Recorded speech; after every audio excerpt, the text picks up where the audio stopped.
Italian Football Podcast. Hello everybody and welcome to another episode of the Italian Football Podcast. I'm Carlo Garganese, joined as always by Nima Tavari. On today's show, we will of course react to Inter's humiliating Champions League final loss to PSG. What went so horribly wrong for Inter in this final? Who and what was to blame, and what next for Simone Inzaghi and for Inter? There's so much to discuss, of course, about that on today's show. There's also a huge turnover of coaches in Serie A, which could potentially involve Inzaghi. Pretty much the entire top 10 is involved. So we have, as it stands, Max Allegri returning to AC Milan, Gian, Piero, Gasperini about to take over at Roma, Antonio Conte snubbing Juventus to stay at Napoli, Raffaele Palladino leaving Fiorentina, Marco Baroni leaving Lazio, and Maurizio Sarri about to take over. There's lots more to talk about the other clubs as well. So basically the top half of Serie A all affected. We'll go through all of the changes and what it means for what is going to be a very, very different Serie A next season on the benches anyway. And in the Mercato, Reijnders is set to leave Milan for Man City. That's pretty much advanced now with Samuele Ricci set to replace him. So we'll also touch upon that. We'll also preview Italy's big World Cup qualifier against Norway on Friday. Absolutely massive. And there is a big storm which is overshadowing that game already, and potentially the future of Luciano Spalletti. And that is to do with Francesco Acerbi. Does not look good at all for Italy going into that game because of that. So we'll discuss that. And we'll also have our usual Baggio, Premface and Serie ASS of the week. For all our first-time listeners, this is our free weekly episode that we do every Monday, reviewing the weekend's Serie A action, or in this case, the Champions League action, and all the biggest talking points in Italian football. If you want to support the Italian Football Podcast and receive all of our content that we do throughout the week without any ads, including a weekly Q&A episode where we answer all of the questions from our patrons, plus a weekly Thursday midweek review show, plus interviews, post-match reaction, and much, much more, then go to patreon.com/TIFP and become a subscriber for just $3.99 a month plus VAT. And you can also sign up to be a paid subscriber on Spotify for the same price. Link is in the description. You can also watch us on YouTube, and you can also become a patron on YouTube via YouTube memberships. Just go to our YouTube channel on youtube.com/it/@itsafootpod for more details. And for all of you that do listen on Spotify, Apple and iTunes podcasts, please do give us a 5-star rating, give us a follow and a like. Do the same also on YouTube. Subscribe to us, like our content. If you're watching this on YouTube, please give it a like when you watch it. And for all of that, it really does help to help us grow and do more quality content for you guys. Just one final thing before we start. We've had some questions to this. This show will continue throughout the summer. We don't stop. Calcio never sleeps. Yeah, we've never stopped. I don't know where that came from, to be honest. We've never stopped in the 4 or 5 years we've done the show. We've never taken up. No. So I don't know where that. And if we have a holiday, like we'll find someone to step in, or we'll always work around it. Yeah, exactly. Yeah. Even if it means Ned, our producer, like uploading our show from his 96-year-old nonna's house with the slowest internet, slower than Francesco Acerbi in that final. So we'll anyway. Let's talk about the final then, Nima, and let's start the show. Okay, right. So if you haven't heard already, Inter lose 5-0 in the Champions League final to PSG. Humiliating. It's the biggest defeat in the history of not only the Champions League but the European Cup since it started in 1956 was the first season, and never before has a team been beaten by 5 goals in a final. it's a dark day for Inter, all Inter fans, but really it's a dark day for Italian football, which I want to talk about later as well. So, first of all, before we talk about what went wrong, I mean, how do you feel, Nima, as an Inter fan? You're there with your Inter shirt on. I mean, what feelings do you have watching that final, reacting to that final first, emotionally? I'm angrier with Inter than I've been since 5th of May 2002. This was a collective and mental collapse that is unacceptable at every level.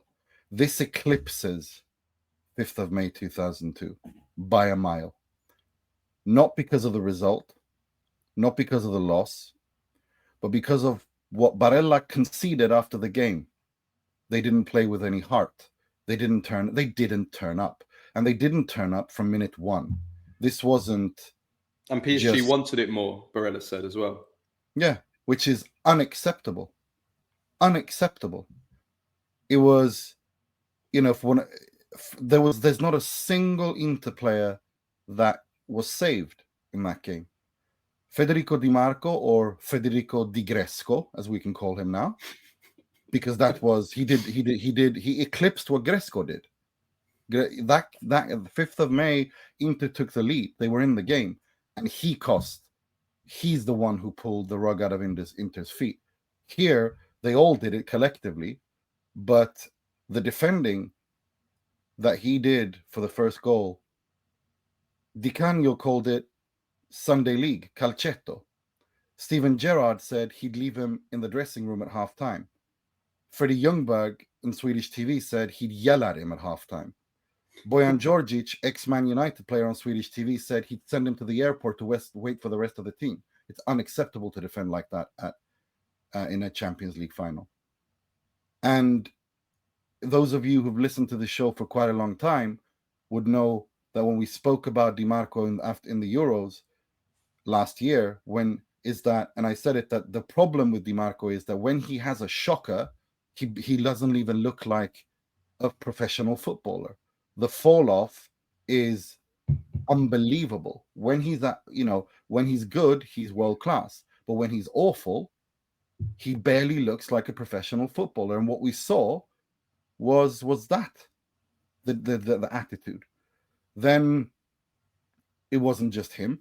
It was Lautaro, it was Thuram, it was Barella, it was Chalana. It was every single one. It was every player, yeah. It was every player. They didn't even turn up. And this is now a date, the 31st of May 2025, is a date that is a scar, a mental scar in Inter's psyche that eclipses anything else that has happened this side of the millennium. And they did it to themselves. They completely did it to themselves. No one did this to them. They did it to themselves. And I mean everyone, from Marotta to Inzaghi to all the players, they did it to themselves. This has been a long time coming. This has been a long time brewing. I've been very critical of many things this season at Inter.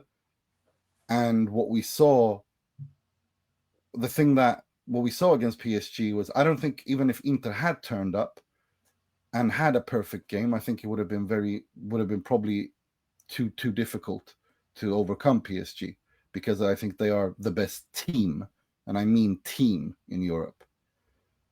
But PSG didn't even have to play at 60% of their capacity because Inter didn't even turn up, and that is unacceptable.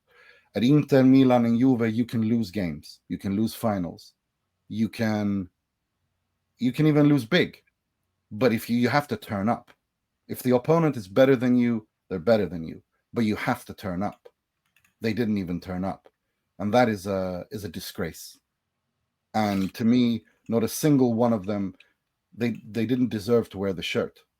Not a single one of them deserved to wear the shirt. The way that they behaved in this game was absolutely disgraceful. Let's work through all the reasons why Inter lost this final, and what went wrong so badly. We'll start off with basically what you've just talked about there, that they didn't turn up, that they, like Barella said, they didn't seem to want it, or PSG wanted it more. what? I mean, this is more, I guess, a psychological, mental reason for the defeat. Like, what do you think? Why do you think that happened? Because going into this final, I said it. I thought Inter could do this. I said it in my, in the predictions last week. I thought Inter. One of the reasons why Inter could do it is because they're far more experienced than PSG. They're the oldest team, and okay, we'll come to the physical side of things, and that's obviously a reason why they lost as well, which we'll come to. But pure experience, they've been there 2 years ago when they played a great final, and they probably, I think they deserve to win that final against Man City. They've got so many players that have won, been in major finals like the Champions League, Euros, won Euro finals. There was no comparison, with the exception of maybe of Donnarumma, Marquinhos to an extent. These PSG players were novices on this stage. Fabian Ruiz, maybe. They never played in big games like this. So you thought that from a mental, psychological point of view, you thought that Inter would be able to handle this occasion better. So that's what surprises me. I'm not surprised by some of the other reasons, which we'll come to, like the physical condition, and maybe the lack of quality, the better technical quality, the better midfield. We're going to come to all of those. I don't understand. I can't believe that I mean, do you think maybe there was too much pressure on this? Do you think they put too much pressure on themselves going into this? I think it was a collective collapse due to mental exhaustion. I think the problem is when this mantra of 23 starters and competing on all fronts and blah blah blah blah. This team does not have the quality to compete on 5 fronts. It's as simple as that. When you bite off more than you can chew, and you're up against a team that is built to compete on 4 or 5 fronts for real, not just waffling, but actually built to compete on 4 or 5 fronts, then at the end of the season, this is a game played at the end of the season, where then this happens. There was nothing left in the tank. That whatever the fumes were spent against Barcelona, and we saw that against Roma to a certain extent. We saw that against Lazio. We've seen that Inter have been on fumes. That's how I see it. I think it was a collective collapse. I do think they prepared well for it in terms of what they wanted to do. They just weren't able to mentally fire themselves up to be switched on, and they didn't have the energy to execute it.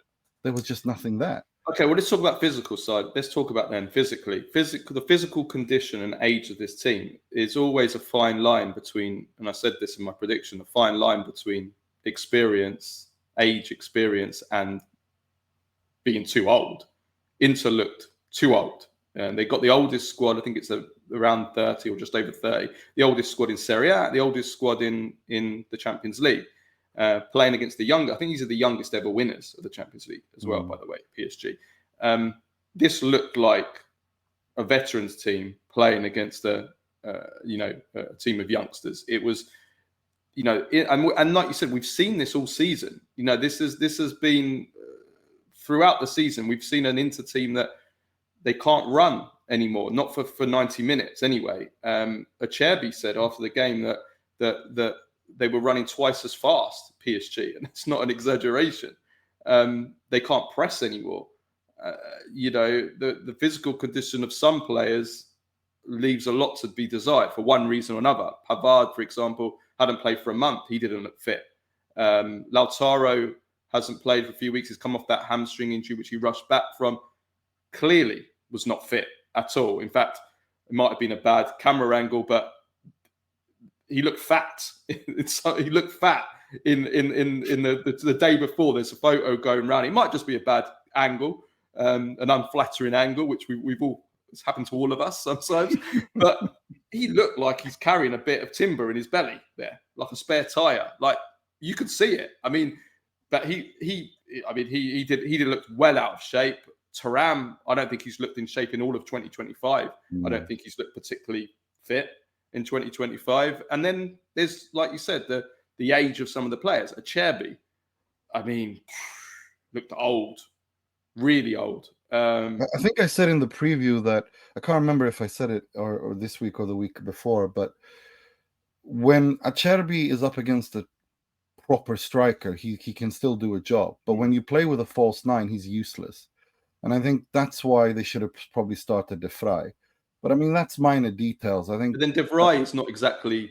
He's not exactly No. Limford Christie, is he? No. He's well, no, he's not doped like Limford Christie was. That's certainly true.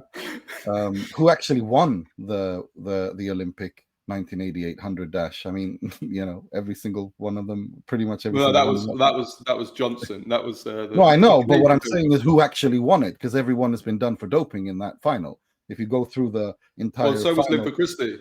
Yeah, afterwards, yeah, everyone. I think every single one of them except for one of them. Except for one of them. Yeah. So, but regardless, I know, but he's much more mobile than Acerbi, and he's much more. He can, he's better at defending against false nines, and he's got a better passing rate, and he's much more like he's better read of the game. But I don't, it doesn't matter, because it's not just that they're older. It's the fact that I've said it so many times now. Anyone who listens to this pod was tired of hearing me say it, and I'm tired of saying it.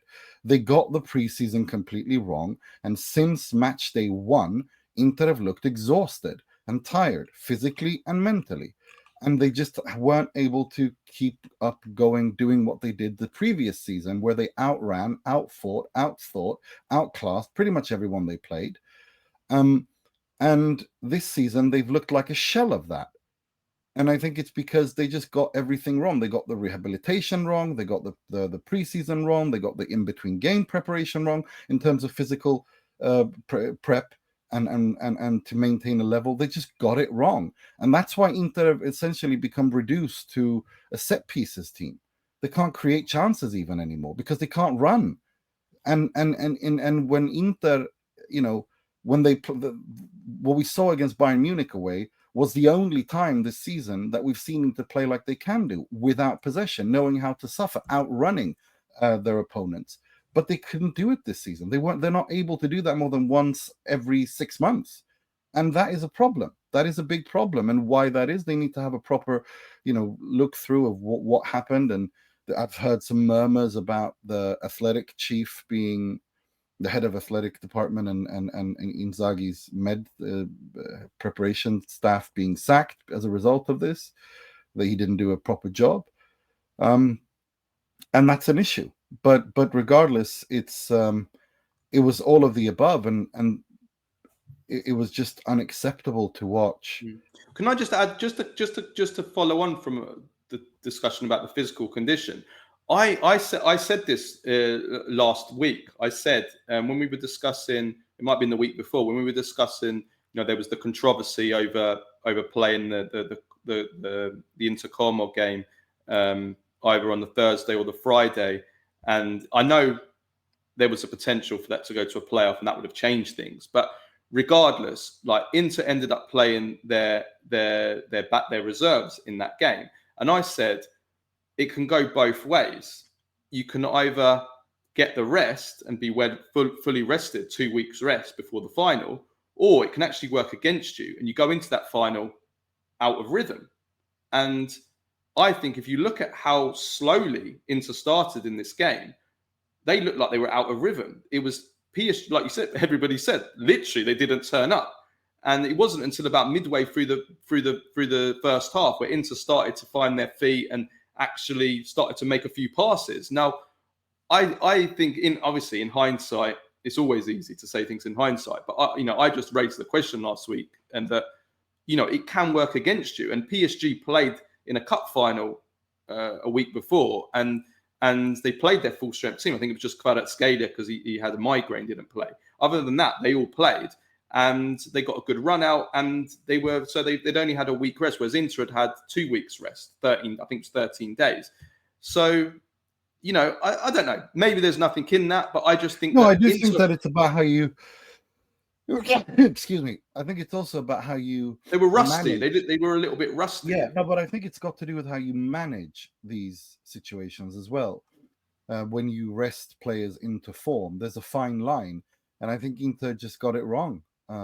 I think that I don't know if it was also, it's also a fact that when you're kind of that overstretched and exhausted, if you start resting too much, then the fatigue can become overwhelming and dominate you. That's also a problem, and maybe that they should have, they should have probably, maybe, like you said, played all the fit players against Como regardless. But then again, or played some of them and then sub some of them in, or something. I think something. But at the same time, Lautaro was injured, and they couldn't risk him losing him on a bigger injury either. And look, it was a, let's just say that Inter reaching this final after 4 battles against Bayern Munich and Barcelona took its toll. And it completely ended Inter then and there. And that on the back of one of the most exhausting seasons mentally and physically that I've ever covered Inter. It's genuinely just felt like never ending. And that's why I think it was a perfect storm in a way. But it's still, for me, again, if you don't even turn up, and I mean, getting it tactically wrong, getting tactically outclassed, getting outclassed by a better opponent can happen. It's sports. But not showing commitment, not showing desire, not wanting it more, like Barella said, not showing heart, that's unacceptable. It is. I want to come on to Inzaghi in a bit because we've got a whole segment on him, but I do want to kind of break it down into the different departments of the field, because I think that the most obvious area of the field and what has been a kind of a microcosm of the season, in this game, we saw the midfield being completely dominated. There's one guy, I mean, I love the guy already, Vitinha. I think he's a genius. He run the game. He completely run the game. And he's in the mold of a Verratti or a Xavi or a Pedri. When you've got these players in your team and you can just control, but it wasn't just him. It was, the 3 of them, between him and Fabian Ruiz and João Neves, who's another great young centre midfielder. They're just totally dominant. But this is something that we've seen all season with the Inter midfield. Çalhanoğlu's had an average season. He's not the same Çalhanoğlu that was last year and the year before. Maybe they should have sold him last summer, which is something you said, and got a big amount of money and spent that on someone younger. Mkhitaryan, he's 36 now. I mean, he might even retire this summer. He clearly needs replacing. And Barella, and this is something and I'd love to know your opinion on this. This is something that I've been thinking about for a while, right? Is Nicolo Barella burned out? I mean, Barella, for me, even going back to since Euro 2020 in 2021, Barella's been too up and down for a few years now. He has little spells, a few months here and there, or big games where he's just a ghost. He just has no impact on the team at all. And the difference between, say, a Barella and someone like a Vitinha is, Barella can't control and dictate games. He can't run the game like these, who I call them the real elite midfielders. That's the difference. That's what separates Barella from I know he's a different type of player. I don't think. But this is the if you're playing in a big final, if you've got someone like Vitinha, you're going to control. You've got someone like Verratti, they're going to control. They're going to stamp their mark on the game, and everything's going to come from. They're going to run. Barella in this game was terrible, but I wonder whether Barella is already burnt out, because listen to these numbers. In the last 5 seasons, Nicolo Barella has played 293 games for Inter and Italy. That's an average of 59 games a season. The guy's exhausted. I mean, Antonio Conte ran him into the ground when he was the manager of Inter. Inzaghi plays him all the time because he's irreplaceable. He basically does all the running for Inter in midfield now, because Mkhitaryan and Çalhanoğlu can't really run anymore. Have we burnt out Nicolo Barella? I think there's a strong risk that could have happened, yes, or that we're about to burn him out, or that we've begun to burn him out.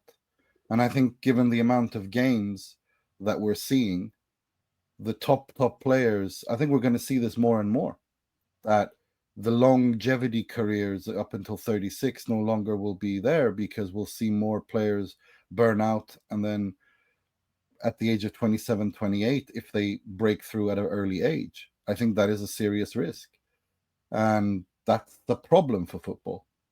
That is a problem for football. Not just Barella, just generally. I think that's a concern. His performance was unacceptable in this final as well, and it's not what you don't expect that. This is the game where I think we both I saw lots of Inter fans say Barella needs to turn up in this game. If Inter are going to win this final, we need Barella at his best. Both said it, Pavard and Barella. Those are the key. And Barella, he didn't. And my issue with him is not just this game. Is I've seen too many of these performances. I remember the Switzerland game, Italy losing to Switzerland at Euro 2024. Barella put in exactly the same kind of performance he put in this game. Just nothing. Made no impact on the game.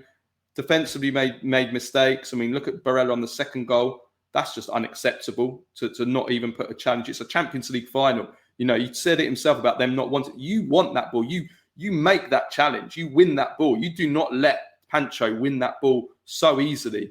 You take out ball, man, everything.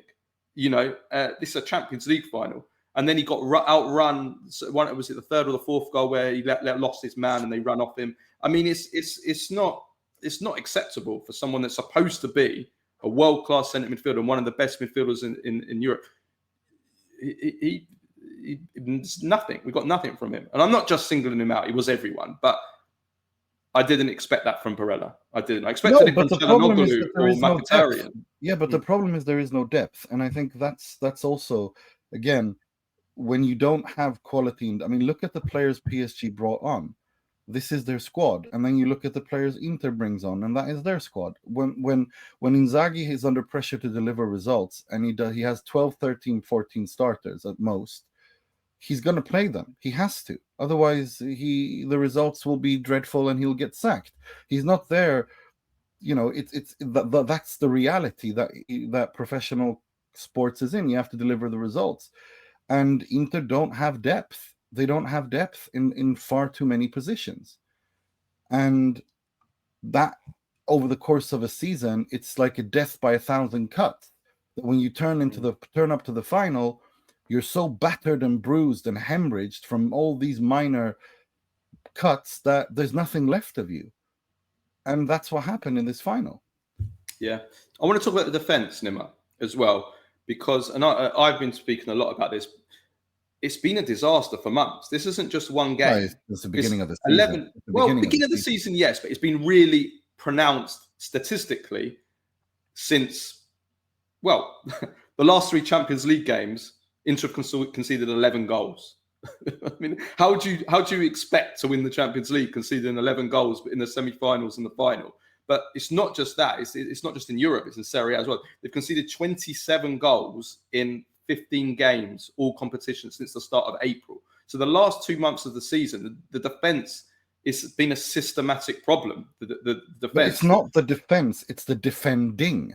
And the defend, because Inter attack and defend as a team. And you don't... However you want to put it. No, because this is important. Because when Inter's defense worked last season, when they didn't concede after the 75th minute onwards, remember that crazy stat where Inter just barely...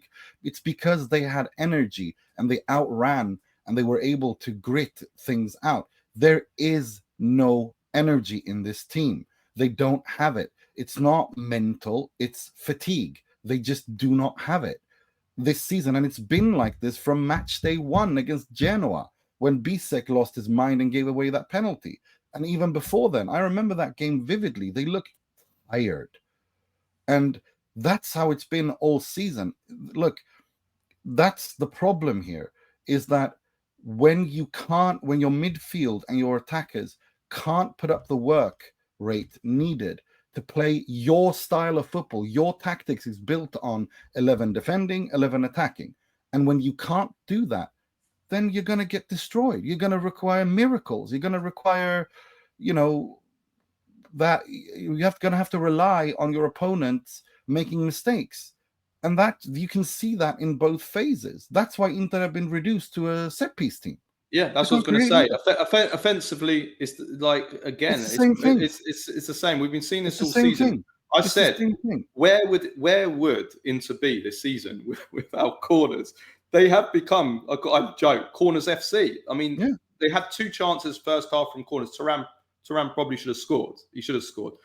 But that's basically, until the game was over, that's basically all Inter had in this game, just corners. But again, look at the wins against. How many goals off corners did Inter score against Barcelona and Bayern? Take those goals, those set piece goals away, they lose those games. You know, I mean, Inter haven't been creating enough in open play, and of course, Lautaro was a disappointment, but he clearly he wasn't fit. He wasn't fit. He wasn't fit. I mean, it's clear. And nor was Thuram. I don't think either of them were fit. They both looked. And the backup attackers, we know that that's something Inter need to address. This, I mean, I want to come on to Inzaghi about his subs after, but they didn't even bring any of the backup attackers on, which I think says as much about how bad Inzaghi's subs were as it does about his trust in the attackers on the bench. But one thing I do want to say, look, we can criticize all these things, but at the end of the day, Nima, in finals, if you cut out mistakes, you have a chance of winning. If you make mistakes, it's very simple, but it's true. Now, at the end of the day, yes, PSG started better, but they hadn't created a chance until that horror show of a first goal. Now, first of all, there's Di Marco, right? Of course, he's massively to blame. He plays everyone on side. It's shocking. He's 2 yards behind the rest. It's not just that he plays everyone offside. It's all of it. The entire movement. He's ball watching. Then he changes his mind and is like, I'm going to look at this guy. And then he drops deeper. It's just. Well, I don't want to blame it. I don't want to blame it. Yeah, I don't want to blame it all on Di Marco. Di Marco's had a horror show there. It's horrific. But there's a lot of things that go wrong there. First of all, Di Marco, if you watch the entire sequence, Di Marco is marking 2 men for the entire sequence that goes back about 10, 15 seconds. He's got 2 men. He doesn't know whether to go with the man at the back post, whether to come into the middle. He's got 2 men on him. If they'd have just stuck a cross in to the back post, they would have had a chance still because Di Marco was marking 2 men. So something has gone wrong there with the marking. You can give praise to Luis Enrique. He's a genius tactically. He moved players out of position. He's brilliant. But that's gone wrong for starters. Then there's the pass from Vitinha, which is a genius pass that most players are never going to see that he's a genius. That pass through to Doué. Acerbi should have just held his position, but he steps out. By stepping out, Doué is left free. I don't know why Acerbi stepped out. Very surprised Acerbi because he's very good usually at that. There's no pressure on the ball either. Maybe Acerbi's trying to put pressure on the ball, but it's too late by the time he puts pressure on the ball. So that's a mistake as well. And then Doué, the way he receives that ball is just world class. The way that he receives it on the turn and then all in one movement passes it. So you have to give credit there as well. But there's a lot of things that have gone wrong in that defending there. The final thing is Di Marco. At the end of the day, if he holds the line with the rest of them, Doué gets caught offside, and we're not even having this discussion. So yes, ultimately Di Marco is the biggest to blame, but it's a collective collapse. Collectively, it was terrible. Yeah, it's a collective collapse. It was a microcosm of everything that went wrong from minute one. And when you don't turn up and you're not switched on mentally, physically, your attitude is wrong. I saw Bastoni shouting at Di Marco straight away, like within the first few minutes, because Di Marco was sleeping on something. Nothing came of it, but he was shouting at him. And the players did seem to be asleep. But that second goal as well.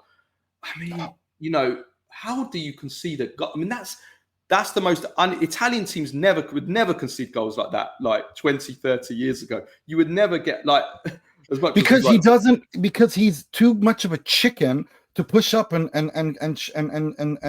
limit players in terms of space, because he knows he's about as fast as a granddad on a stroller. So he's afraid to be getting done. So therefore he doesn't lie tight on them, and instead just does this stupid thing where he's like standing with his arms behind his back, and then he turns himself over so that he can't even see where the shot is going. And completely, I mean, it's just. Well, listen, what's the first thing when you play football for the very first time at school? I remember it. Like, first lesson at school, I don't know, don't be afraid of the ball. The 6 or 7 years old, literally one of the first things you're taught at school is do not turn your back. That's the first. I mean, it's afraid of the ball. The other thing is that when you turn your back on a shot, the chances of a deflection increase massively when you turn your back, because you create an angle with your body that if it flicks off you, it's gonna. So the chances that if you man up and face it, the chances of a deflection are limited, much more limited. So he's created the possibility of. I mean, it's a lucky goal at the end of the day, but he's created the possibility of that happening by what he did. But again, you can blame DiMarco, but we have to go back to the start of the move. Barella, Jesus, unacceptable. Barella, like we said before, I mean, it could have been a corner and a chance for Inter. Somehow he's let Pancho win that ball. It's too passive. They didn't want it. What I mean about not turning up. Yeah, and but then to get cut open on the counter that easily. I mean, so simple. It was just a basic counter attack. Dembele drives through whoever it was, and then the space there's so much space, and like what was going on? Where was Inter's? I mean, they call it the tacticos call it rest defense, right? Which basically means your position, the way that your players are positioned, so that if you lose the ball and there's a turnover or there's a counter attack, your players are positioned in a way that you can't be opened up in the way that Inter were for that second goal. And that was, and we saw that, obviously we saw that on the third goal, we saw that on the fourth goal. Okay, by then Inter were going for it, and then they were going to have to open up, and then this team with that defense, with those slow defenders, when you open up, the third and fourth goals are liable to happen because these Inter defenders can't. They're too slow to defend in open spaces and to defend on the halfway line with that amount of space behind them, and then that's where the other goals come. But I mean, it was all over really after the second goal. I mean, the attributes and the qualities that the Inter players have in comparison to what the fast PSG players have, it was set up perfectly for PSG to win the game then. And it was really game over at 2-0, to be honest with you. But I mean, I want to speak about Inzaghi because I think Inzaghi also didn't do well. But let's hold that for the segment we talk about Inzaghi. The final thing that I want to say, though, is, and this is important, bigger picture here. This isn't just Inter. This is Italian football as a whole. It's something that we've talked about a lot, but we have to repeat it. The difference in financial strength between Inter and Italian clubs and the Premier League and the other few super clubs in Europe. So we're talking Real Madrid, PSG, Barcelona, Bayern Munich. The difference financially, and as a result of that, sportingly, means that Serie A and Inter have no business being in a Champions League final. They shouldn't even be close to reaching the Champions League final. Now, that's not defending what we saw in Inter being in the final, because it was, as we've said, it doesn't matter. That was unacceptable, some of the things we saw from them. But at the end of the day, look, listen to this. Inter are the 14th richest club in Europe. They made, during the 23-24 season, according to Deloitte, they made 391 million euros, right? That is 414.9 million euros less than PSG made. Okay, those PSG figures are artificially inflated. It's not true. We know that. Anybody knows that. But they're a state-owned club, so they actually 10 times, 100 times that amount they have in their coffers, really. But they also have 654 million less than the world's richest club in terms of revenue making, and that is Real Madrid, who became the first club in football history this last season to generate more than a billion euros in annual revenue. And if you really want to be depressed, Nima, Inter make over 200 million less per season than Tottenham. So Tottenham, even Well, I'm Tottenham, not that surprised club, because, you know. yeah, but And then it's this not, sort of, no, but they're in the Premier League and they have a modern yeah, new stadium that, yeah. you know, Levy is bad at football, but he's great at business. He's turned that Well, club he into doesn't a even money. need to. He doesn't even need to be because he's in the Premier League. But Yeah, yeah, but no, but he's done a fantastic job with that stadium, which is an entertainment center, a venue, which can be open all year around and yeah. and generate lots of money. We Let were me go there. through We the saw what wage it was. bills. Let me go through the wages. Now, Inter have the highest wage bill now in Serie A. So the other Serie A clubs even less, right? And they had a 150 million euro wage bill for this season, right? Do you know how much PSG's was? Yeah, I think it was just under 700, no? 650 million. So that's what? That's more than four times? More than four times the amount. And in the last 2 years, Inter have spent 150 million euros on transfers. PSG, 700 million euros. So for all of those that are kind of painting this PSG as some kind of fairy tale, you know, they got rid of Messi, Neymar, and they've gone to being, you know, just a modest team, you know, and it's been a great. I mean, Luis Enrique, don't get me wrong, I love the guy, I love him. genius, I absolutely love amazing him. I think story. He's the best coach in the world for me. But let's just say it as it is, you know. And Marotta said it at the end, you know. And I feel sorry for Marotta. This is the 5th final. He's never won a European final. He's lost 4 Champions League finals now. He's lost a Europa, you know, 2 with Juventus, 2 with it. I feel sorry for the guy because he's a genius and he's never won anything. He probably won't win anything now. And you know, so I feel sorry for him. But he's right at the end. He says, look, Serie A teams financially, they can't compete against the teams in Europe. So for the very fact that Inter got to this final is a miracle on its own. But unfortunately, money speaks. When Serie A was the best league in the world, at the end of the day, we have to be honest, because they were the richest clubs in the world. We were the richest league in the world. That's why we had the best players. You know, yes, we had the best coaches. Yes, we had the golden generation of Italian players as well. But at the end of the day, Serie A was the best league in the world in the 80s and the 90s and the early 2000s because we had the most money. Simple. And right now, Serie A is broke. let's call it what it is. Who are Inter owned by? They're owned by an asset fund. You know? Exactly.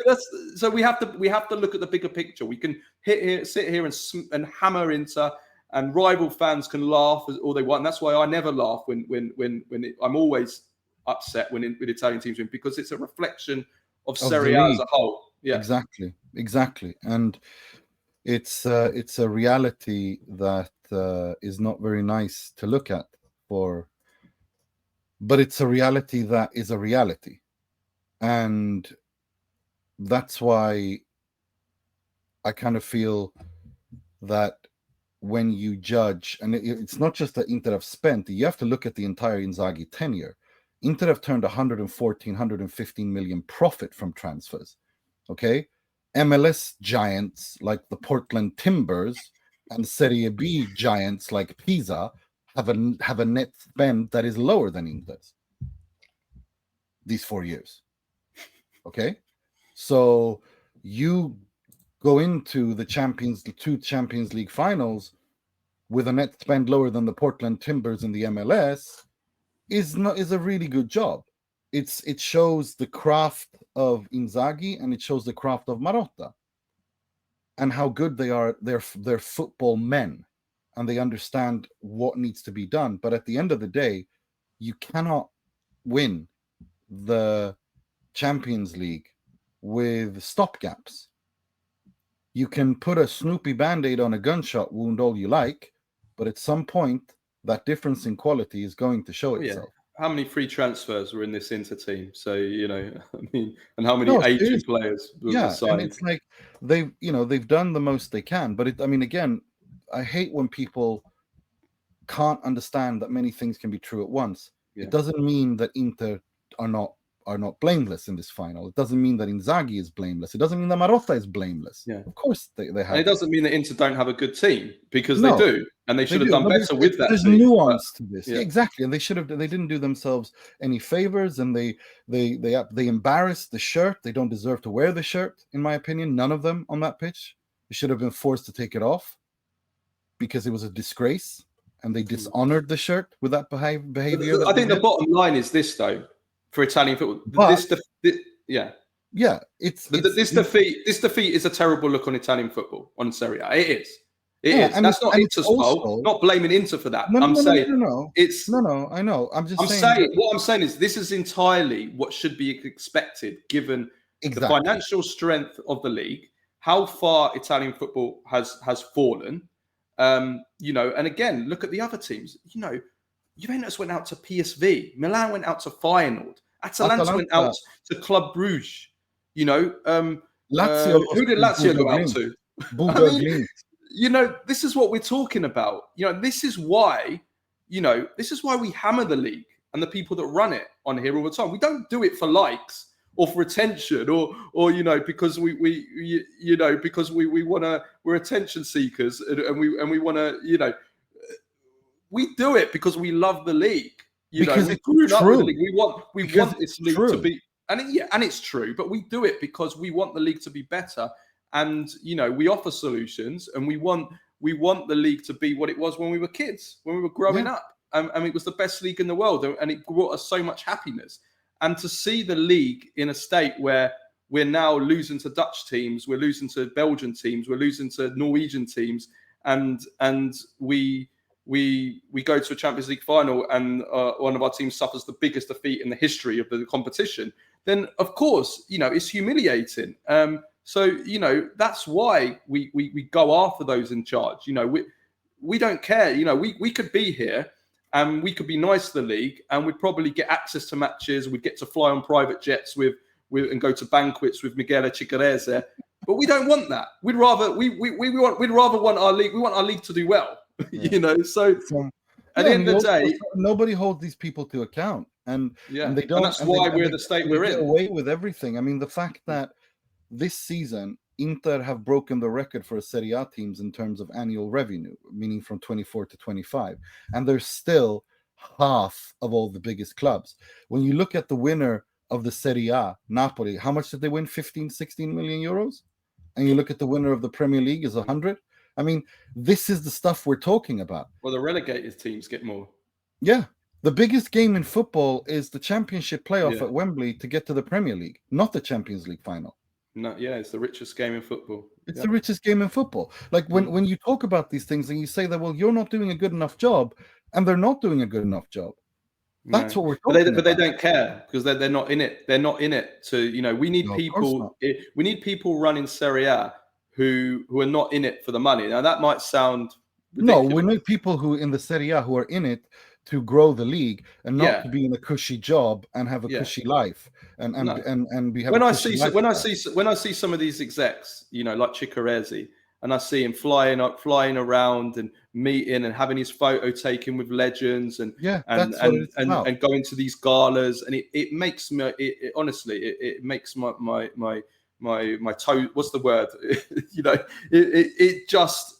I can't even look at it. Honestly, I just think like these are the people in charge. But this is why the league looks like it does. This is why it does. They can't monetize to save their lives. They make the wrong decision over and over again. In fact, what's his name? The CEO or the president of Serie A, when he was moaning, basically, I mean, if you watch that interview, no, but if you look at that interview, he's like, so if Inter win the Champions League, which we hope they do, we don't know what to do with the Super Cup in Saudi Arabia next season, because then they're going to have to play in this tournament and that tournament, and that would ruin it. Like, this is the attitude. They don't know. Like, it's like they don't want the teams to succeed because it screws up their other dumbass plans that they run, which are dumbass to begin with because they don't save anything and they don't offer anything. It's insane. It's genuine. Let's talk about Inzaghi, Nima. So, first of all, just before we discuss his future, I do want to say that I thought he also performed badly in this final. Obviously, for starters, he was tactically outclassed by Luis Enrique. The way that I don't want to make this a tactical podcast, but there's lots of examples of they were just positionally, tactically, strategically. it was a masterclass from Luis Enrique. Inzaghi got humiliated by Luis Enrique tactically in this final. Putting that aside, I also want to say that his substitutions in this game, wow. I mean, you're 2-0 down, and after the Bisek injury, you bring on 2 defenders when you're 2-0 down. Had to bring on for Bisek. I mean, Bisek got injured, but the question is for me, like, just on the tactical point, I think the pressing or man marking of Jan Sommer was just so smart, because it wasn't just Jan Sommer. They identified that if you put Sommer under pressure and you also put the other 4 passing lanes and you put them under pressure, you essentially nullify Inter completely. And when you do that and you see this Inter the way that they are, you just completely nullify them. And they did that throughout. They just completely just pressed them and hammered them. Hakimi was the key as well, and he scored the first goal. Showed the most love for Inter in this game than everyone else. The only player that respected the Inter shirt was Achraf Hakimi, and he was on PSG. It was true. It was true. I actually thought that afterwards. He was playing in this area between sort of like, what do you call it? Like where Bastoni is, that area in the half space. So like, it was kind of like underlapping. He was kind of underlapping. Instead of going outside, he was coming inside. Bastoni didn't know whether to come out or whether Mkhitaryan wasn't helping at all, Dimarco. That's one thing I want to say for Dimarco. He got no help from Mkhitaryan at all in this game. So he was putting these in, and they were pulling the defenders out, and the centre backs didn't know whether to come or to go, and then it was just like Inter. It was a mess tactically. So they were outclassed tactically. They were also dragging players out onto one side and then leaving the other side completely open with 2 men, Hakimi and Dembele, or one of the midfielders pushing on. We saw that obviously with the second goal. It was a masterclass from Luis Enrique. But also the subs. I'm sorry, like if you're 2-0 down in the final in the 63rd minute, you bring on. Okay, I know one of them was enforced with Bisek, but maybe he could have. I don't know. Maybe he could have changed formation. That has been a criticism also of Inzaghi for years. Like he doesn't have a plan B. He has a 3-man defense, and that's it. And maybe that was, maybe that's a bigger talking point. But just in terms of, you're 2-0 down. He didn't use any of his attackers. He didn't use Zielinski. He didn't use Frattesi. He didn't use. Look, Taremi and Arnautovic. I've been critical of them. They're not. I don't think they're Inter level, but. If you're 2-0 down in the final, and Taremi was good in the semi-final, he changed the game. But Zielinski and Taremi were the guys the 2 guys that turned the game.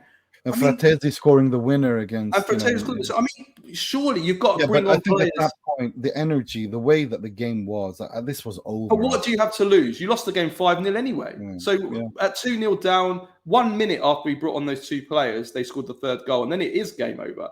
I don't understand. It was like Inzaghi, like he gave up. I felt like he gave up. His mannerisms as well. Like he I don't know. It was a weird week. I've seen some people saying maybe that Inter should have protected. Maybe they should have come out and said something about the Al Hilal rumours. Maybe I don't know whether that's anything to do with it. Like it was. No, he confirmed it. He confirmed it. He said that there's interest every year. But I'm focused on what I have to do. Maybe there's nothing in that. Like I think there is something in that. No, maybe there was that had no impact on the final. I don't know. It didn't seem like the same Inzaghi. It seem like the same Inzaghi. That's what I wanted to get to. I think the way I see this is Inzaghi is angry. He's pissed off with Inter. I think he's pissed off with Marotta, and he's pissed off with Marotta for the same reason that Conte was pissed off with Marotta.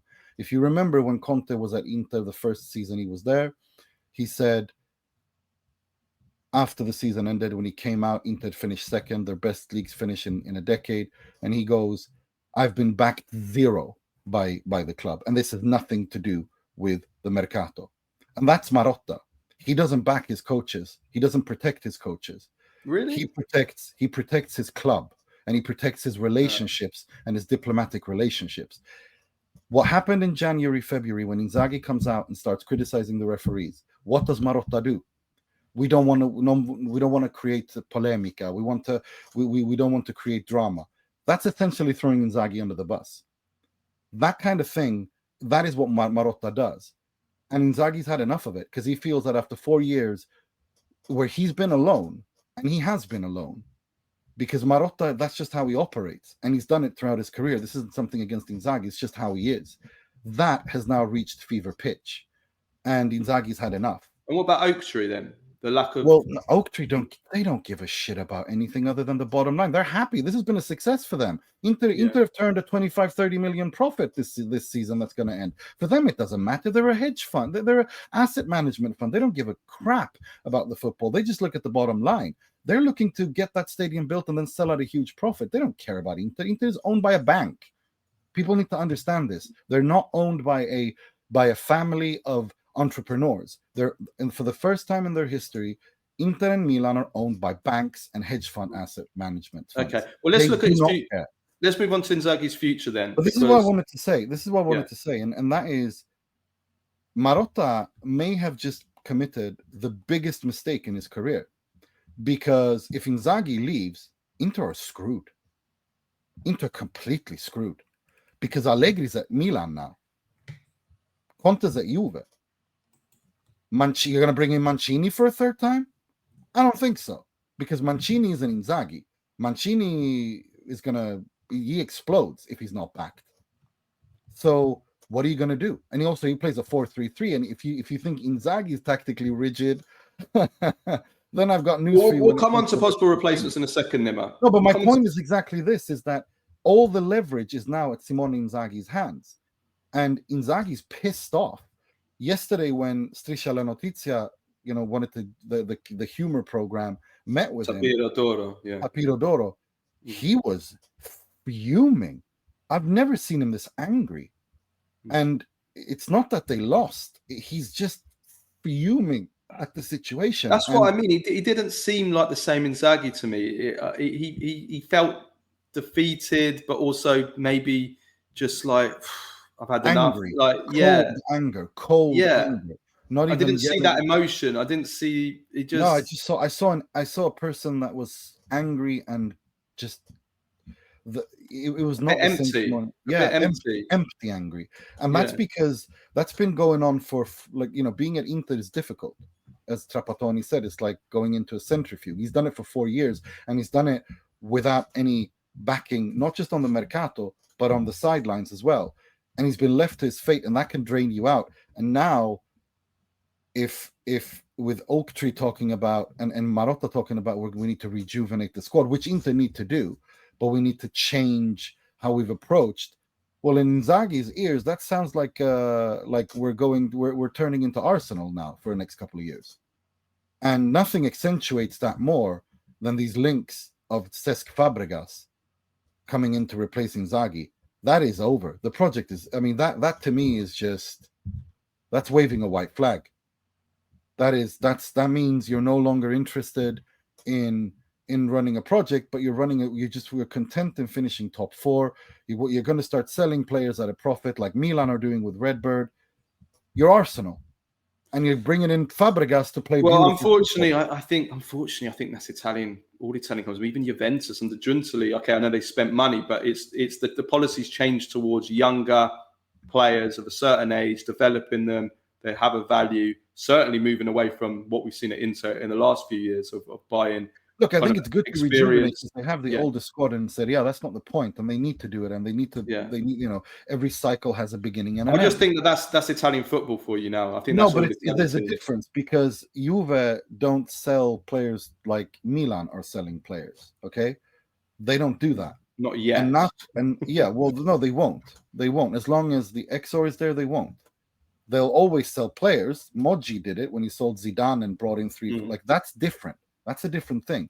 I'm talking about this Moneyball bollocks that Milan are doing, and that it seems that that's where Inter are going as well. And Cesc Fabregas coming in to do that.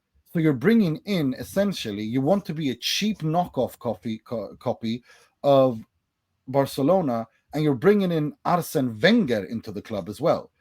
You're infecting the club with Wenger virus. Oh no! You're bringing Fabregas into Inter is infecting the club with Wenger virus. And when you infect the club with Wenger virus, look at Arsenal now. 11. How many years has it been since they won anything of any importance? Oh god, I'm making a note of that. That needs to go on our socials. When you infect the club with Wenger virus, it takes almost forever to get it out, to stamp it out. Look, listen. Before we get, let me ask you. Unacceptable. It's unacceptable. This week, Inzaghi's going to sit down probably the middle of this week, Tuesday, Wednesday, maybe, to discuss his future, and probably a decision will be made on whether he stays or if he goes. That's what we think, or if the conditions are there to stay. First of all, what do you think? How do you think that will go? And if he does go, do you think he'll go to Saudi Arabia or? No, I don't know where. I'm honestly not sure where he will go. I wouldn't be surprised if he took a sabbatical, if I'm perfectly honest with you. And because I don't think if he leaves for Saudi. I don't think that's I think that's just writing off your career at 49. Yeah, a little bit.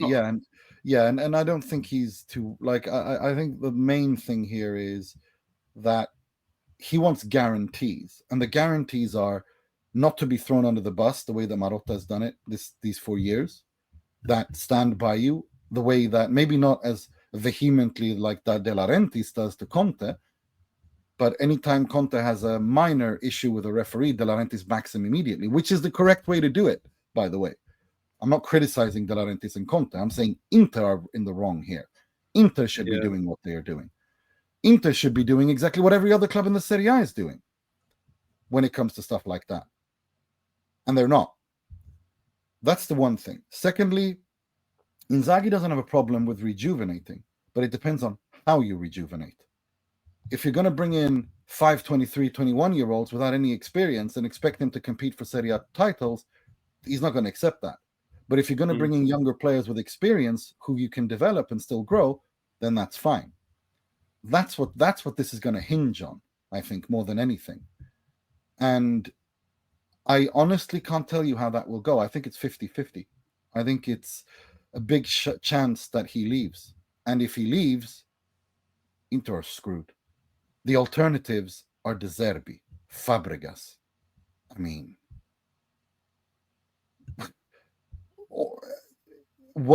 this is insanity. You've already brought in Sucic. You're bringing in Luis Enrique. You've already started the mercato to play a 3-5-2 with this system, and now that you don't even have a backup.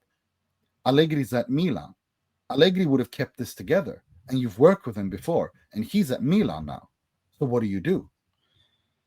Potentially, Marotta may have committed the biggest mistake of his career. This is why Inzaghi. This is why I think they'll probably try to keep Inzaghi, because because of the lack of. Marotta has no leverage. If you have no leverage. If you leave it too late, I mean, it's the same situation Juventus find themselves in if they want to replace Tudor, and some will say, is Tudor really? That's why you've got to move early. We'll see what happens. Marotta has no leverage. Oaktree and Marotta have no leverage over Inzaghi. It's as simple as that. And if Inzaghi leaves, good luck, Inter.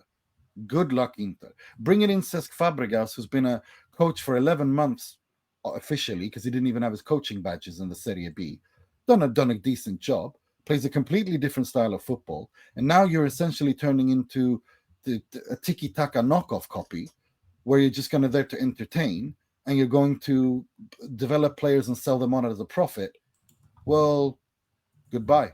I think. Listen, I think that Fabregas is a fantastic young talent as a coach. There's no doubt. I didn't say he wasn't. The problem, the issue is probably similar, comparable to Juventus's hire of Thiago Motta. Exactly what I was going to say. Is that is where the risk is, isn't it? It's like, can you really risk that? Do you know what I mean? I think De Zerbi, Thiago Motta, Fabregas is exactly that. I was tweeting about that yesterday, actually, that at this point in their careers, it is the wrong decision. They're not ready to come to an Inter or Juve, as illustrated by Thiago Motta. They're not there yet. They will be perhaps one day. I think most likely they will be, but they're not there yet. And if you bring them on too early, he'll be sacked by December. And the season will be over, and you're in. It's also changing from one style of football to another. Like Juventus going from Allegri to Motta is such a big change around. that's where there's a lot of risk involved. And it would be similar also in that changing from an Inzaghi to someone like Fabregas is a big change around as well. It's when Suning took over Inter, they appointed De Boer, which is a huge mistake because they let Eric Tohir decide that. But it was their first appointment. Now, no other comparisons between them, because even a semi-sentient potato understands that Fabregas and De Zerbi are better coaches than Frank De Boer, who's not a coach. But if Inzaghi leaves and they appoint Fabregas, this is their De Boer moment. It would be an absolute disaster. With no time as well to go in. You got a Club World Cup, and then you barely got any time to prepare with the season coming up. It's going with a cauldron that Inter is. No. Okay, Nima. There's going to be quite a turnover of players this summer at Inter. So like we did with Juventus, and we've also did with Milan last week. Let's do Inter now. Let's play the keep or sell game. Inter.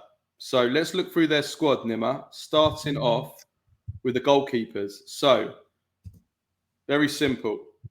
Jan Sommers. Start that again. Jan Sommer, keep or sell? Keep, but look to move out as a second choice goalkeeper. Rafael Di Gennaro. Keep. Third choice goalkeeper, no one cares. Josep Martinez. Keep. Denzel Dumfries.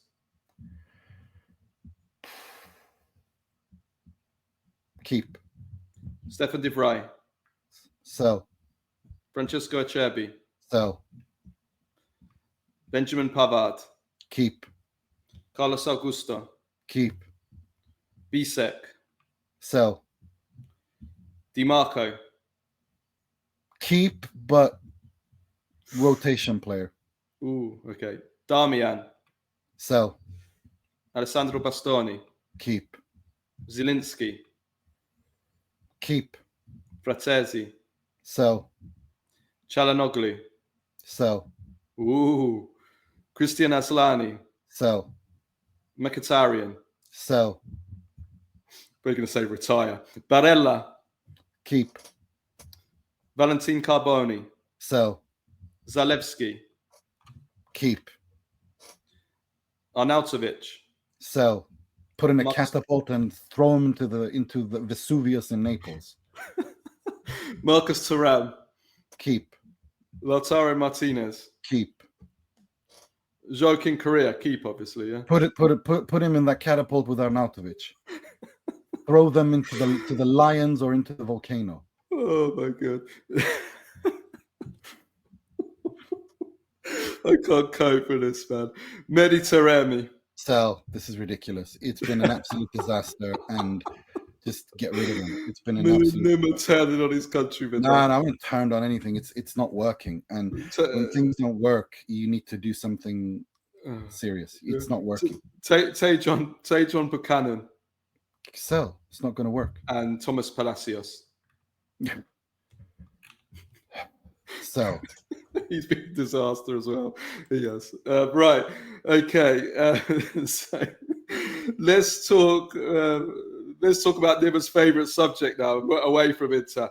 Max Allegri has returned to Milan, appointed the new Milan coach, returning after 11 years away, replacing Sergio Conceição.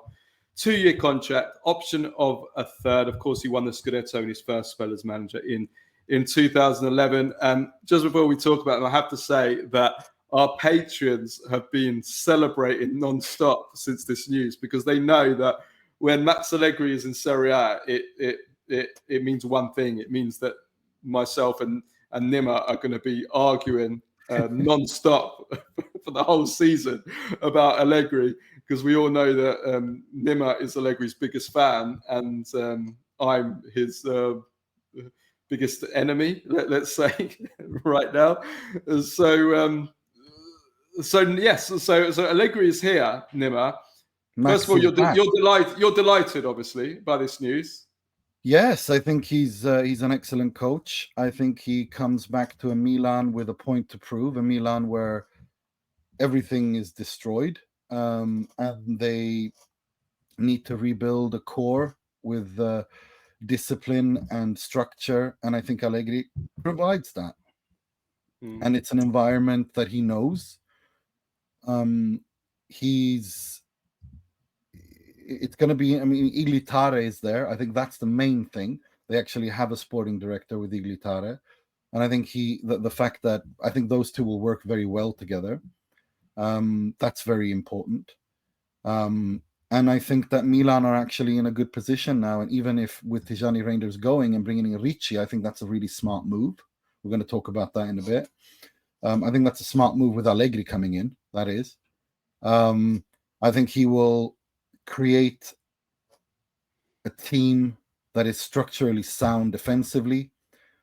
He'll create a structure there, and it will be a Milan where there's none of this, what we've seen this last 2 seasons, where under Fonseca, it feels like 2 seasons, it's only been 1. But there's going to be structure, there's going to be order, there's going to be coherence. Might not be pretty moving forward in terms of how they attack, but they will be a structured team. They'll be a balanced team. And let's remember, the Serie A is a league that is won by the team that concedes the least amount of goals. That's, like I said, in the last 11 seasons, 10 times that's been true. The only time it hasn't been true was when Sarri won it with Juve and they limped over the finish line. Well, just to remind everyone, I think everybody knows that when Allegri returned to Juventus in 2021, I was very much against it. I considered Allegri to be someone who was past his best and hadn't really moved with the times in modern football. And what we saw at Juventus, there was nothing that he showed at Juventus that suggested that wasn't the case, regardless of all the shit that's going on at Juventus and that continued under Thiago Motta, which proved that it wasn't just Allegri's fault, which isn't something I never said it was. But I saw nothing from Allegri at Juventus that suggested that he hasn't gone down the same path as Jose Mourinho, and which is a former legendary manager, one of the greatest managers that we've had in Italian football ever, but somebody who is now past his best. That is, for me, that is the starting point for Allegri now coming back into Milan. He's someone who is past his best, but we'll see whether he can change that, whether he can, he's been out of the game now for a year, whether he can try and reinvent himself and prove that he isn't past his best, that he still has something to give. And going into an environment, like you said, that he knows at Milan, he's got quality there. He's got developed, established players there, which we know he works better with those kind of players. Pulisic, Rafael Leao, Mike Maignan. These are kind of players that Allegri generally kind of works well with. He doesn't work well with younger players. We'll see. Time will tell. I think this is last chance saloon though for Allegri. If he fails with Milan, I think he certainly won't get another top job if he fails with Milan. So so for Allegri has something to prove, I think, which may be a good thing. I want to see a more of a fired up Allegri, which maybe we didn't see, certainly not at the start of the Juventus run. I think he kind of went back to Juventus just thinking, you know what, I'm just going to waltz in there and I can just win. And then he quickly realized, oh shit, I'm going to have to really, pull my finger out and try and do something. And then, so Allegri has something to prove. What I would say though is that it does say something about the Milan project under Cardinalic. It either means it's confused or it means they've made a U-turn on what they've consciously made a U-turn. It's one or the other. Either they don't know what they're doing and they're just desperate and they're just thinking, right, let's just get Allegri in. Or it's, okay, we're consciously changing because the Redbird project, the Cardinale project was, what you said before, this moneyball bollocks, as you called it. It was about sustainability. It's about buying younger players. It's about buying players that have a value that they can then sell on. But it's not about buying ready-made established players and winning. It's also about playing modern football, attractive football, attacking football, and And that was seen with the hire of Fonseca, for example, who we were very much against because we don't think he's at that level. But stylistically, somebody that plays good football, that plays front-footed football, wants to attack. Obviously, that was a disaster. They brought in Conte Sal, which was a complete change around. So that maybe was already suggesting a turnaround. But now they're hiring someone, Allegri, who's obviously, we know, he's a defensive manager. He's a counter-attacking manager. He's pragmatic. He's he only cares about winning. That goes, and he doesn't develop younger players. That goes completely against the whole ethos of what Cardinale and Redberg have always promised. And they were. I remember Ibrahimovic saying it last summer when they hired Fonseca, and they didn't hire Conte. He basically said Conte does not represent the Milan of Cardinale Redberg. He said, they had this. So now that's all out the window now. So it represents a complete turnaround in that aspect, I think, for sure. 100%.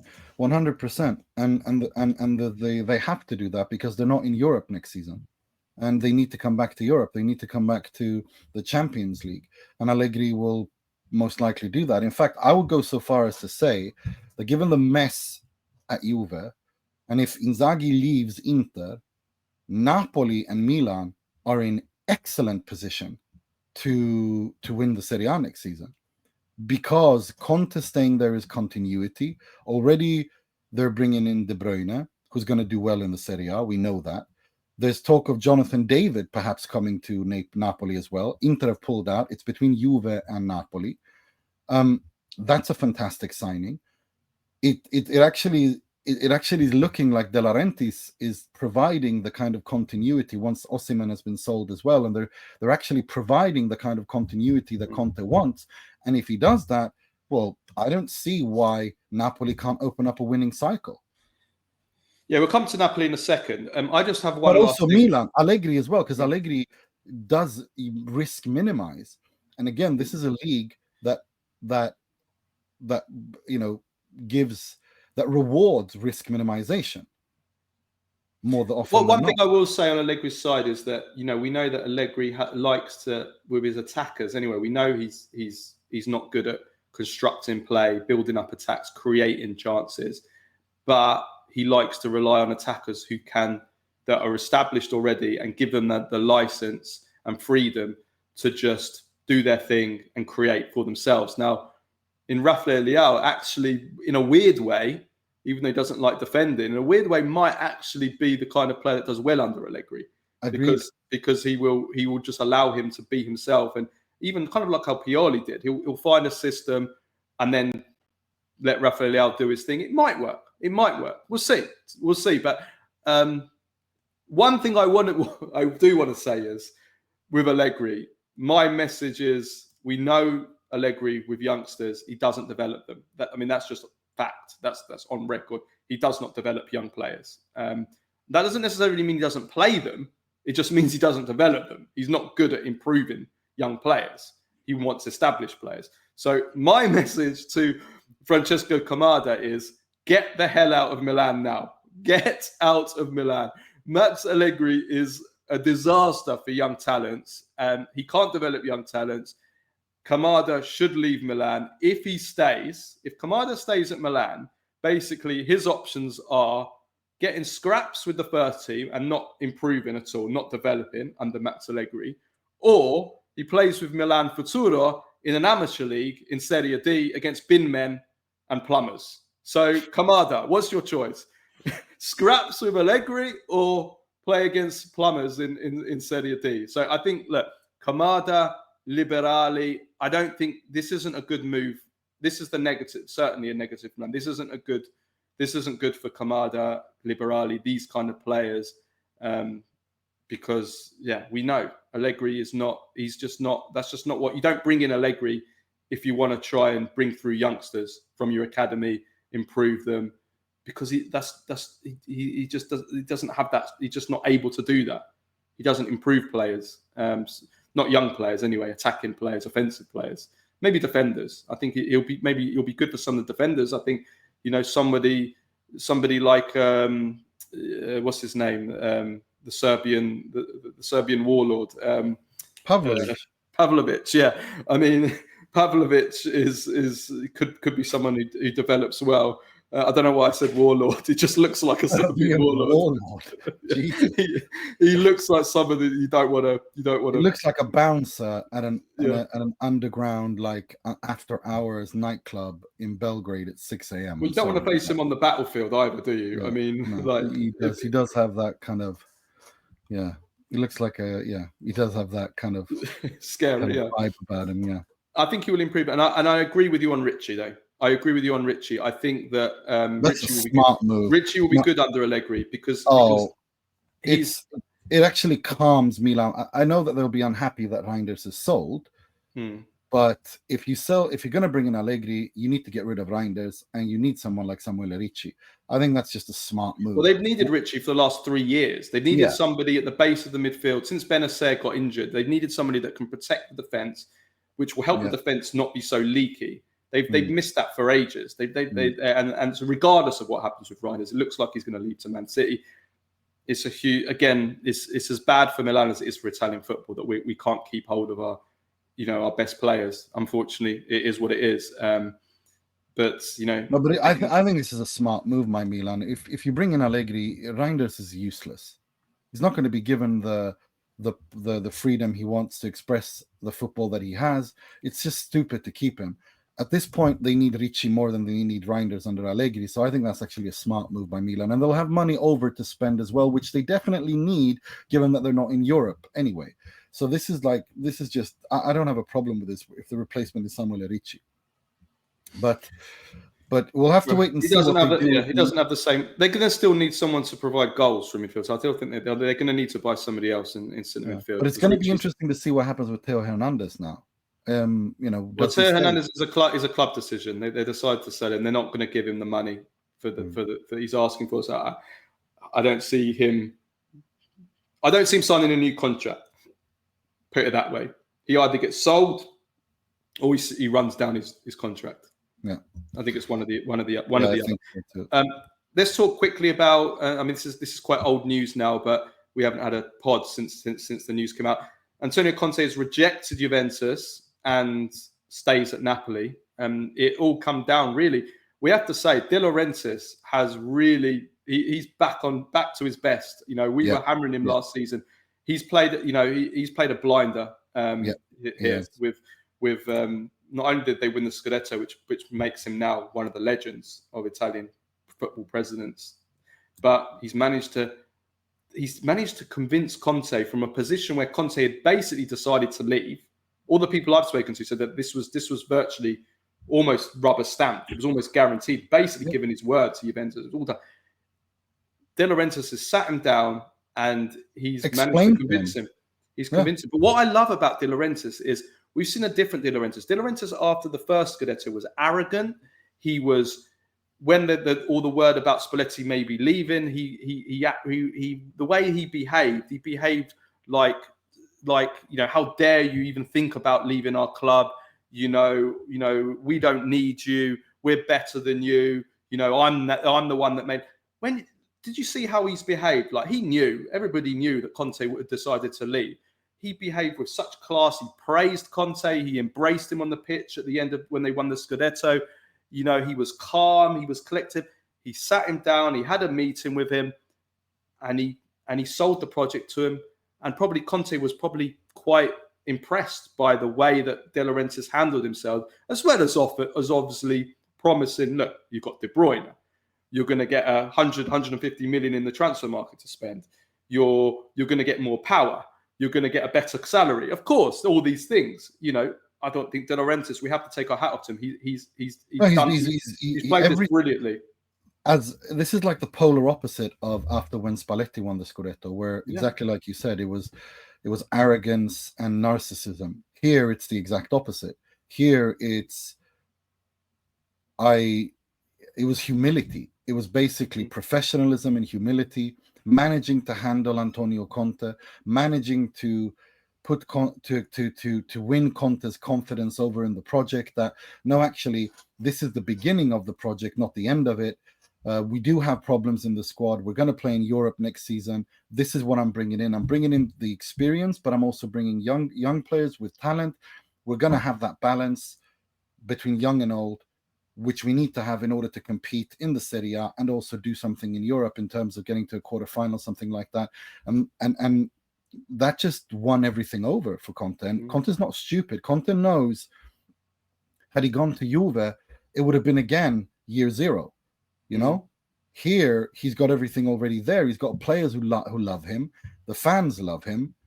Everyone's behind him. His wife apparently loves Naples as well. Well, of course, I'm sure because that was one of his reasons to go into Juventus was for family reasons, and now even his family seems to love Naples. They've fallen in love. You have to remember that even though he is from the south and he's a Juve icon and he was the captain of that Juve and all of that, I think there is a human side to this as well, that it's kind of interesting that for the first time in Antonio Conte's career, he decides to stay and not dump a club. And of all the places he decides to stay, it's the south of Italy, where he kind of is from. I think that's a very interesting dynamic there. I agree. I think you're spot on. I think you're spot on about Juventus, and I don't blame him for that since obviously, you know, I mean, I love Napoli. My family are from Napoli, so part of me is happy that he's there. But obviously, the Juventus side of me, of course, look, that's a game changer for Juventus for next season. Getting Antonio Conte. Now he's not there. Juventus's prospects again, it's all uncertainty, and we don't know what's going to happen. It might be another banter season for Juventus. We don't know. But I think that Conte saw that instability at Juventus. He saw, look, they're making all these changes in the board. Giuntoli's about to be sacked. He's going to be sacked any minute now. Or any day, he's going to be sacked, along with others. Others in that management team are going to go. Damian Comoli is coming in. He's already been appointed. Chiellini's been promoted. Matteo Tognozzi's coming in. They've had their roles kind of specified, but exactly who's in charge of the transfer market is a little bit uncertain. And you know, so. There's some uncertainty there for sure.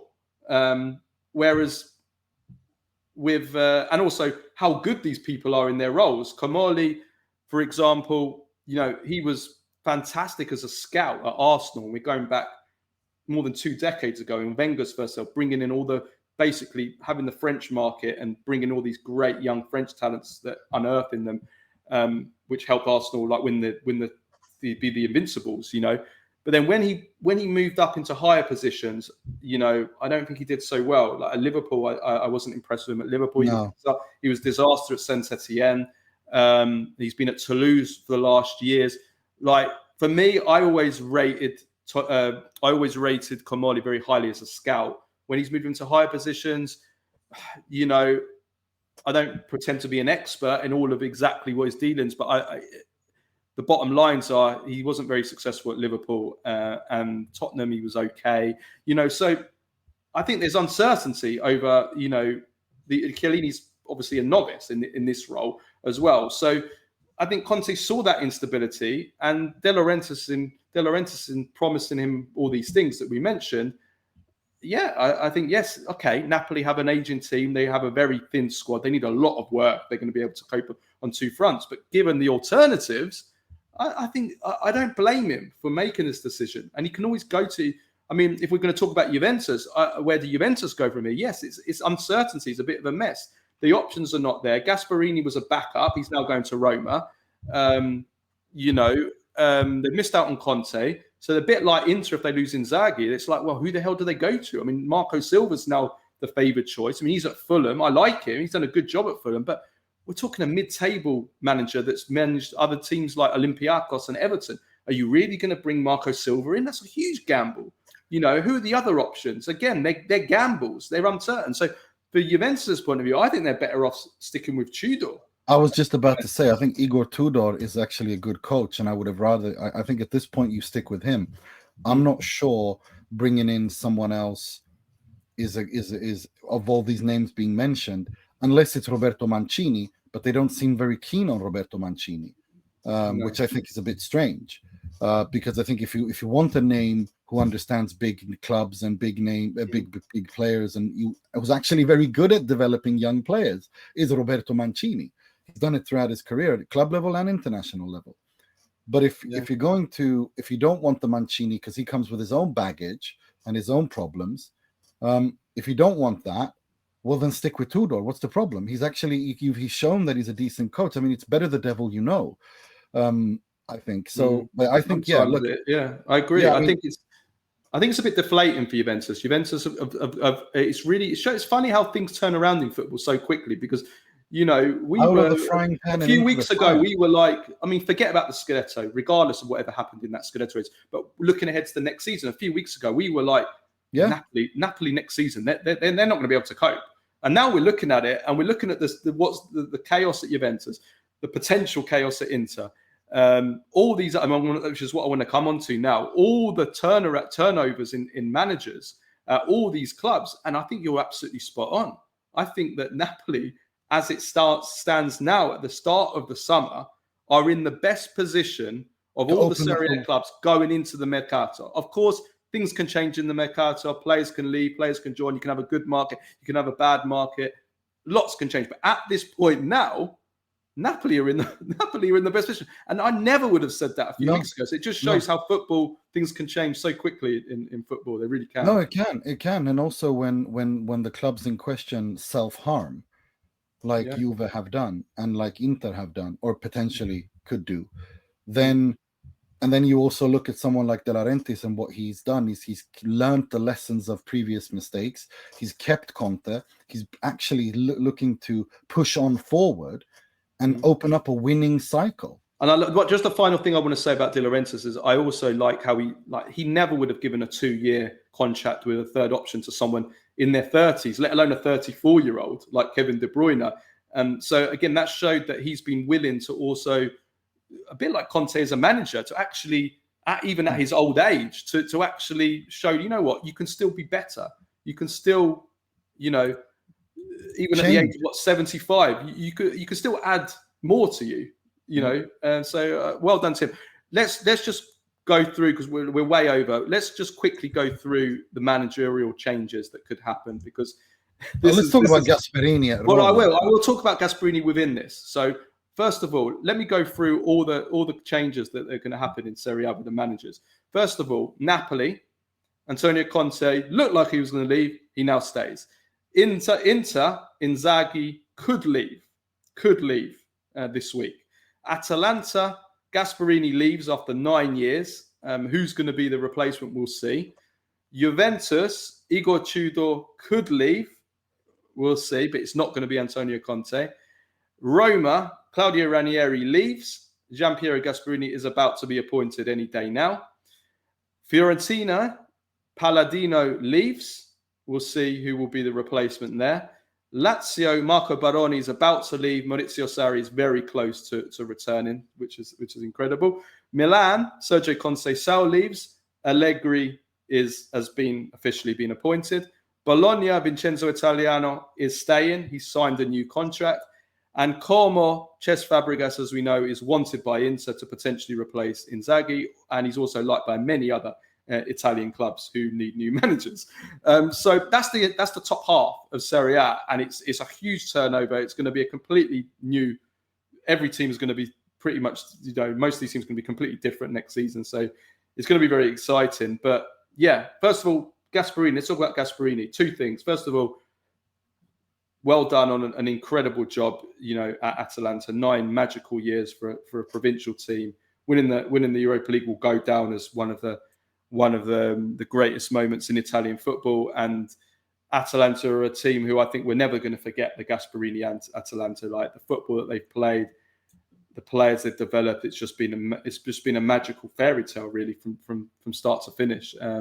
And he deserves a statue in Bergamo outside the stadium. He does. But now he moves on to Roma. So what he will do in Roma, I don't know. I think it's a tough one to call it. It's a bit risky, but I don't know. What do you think, Gasperini and Roma? First of all, the first thing you said is I agree. Like what Gasperini's done at Atalanta is historic, not just for Atalanta, but for Italian football.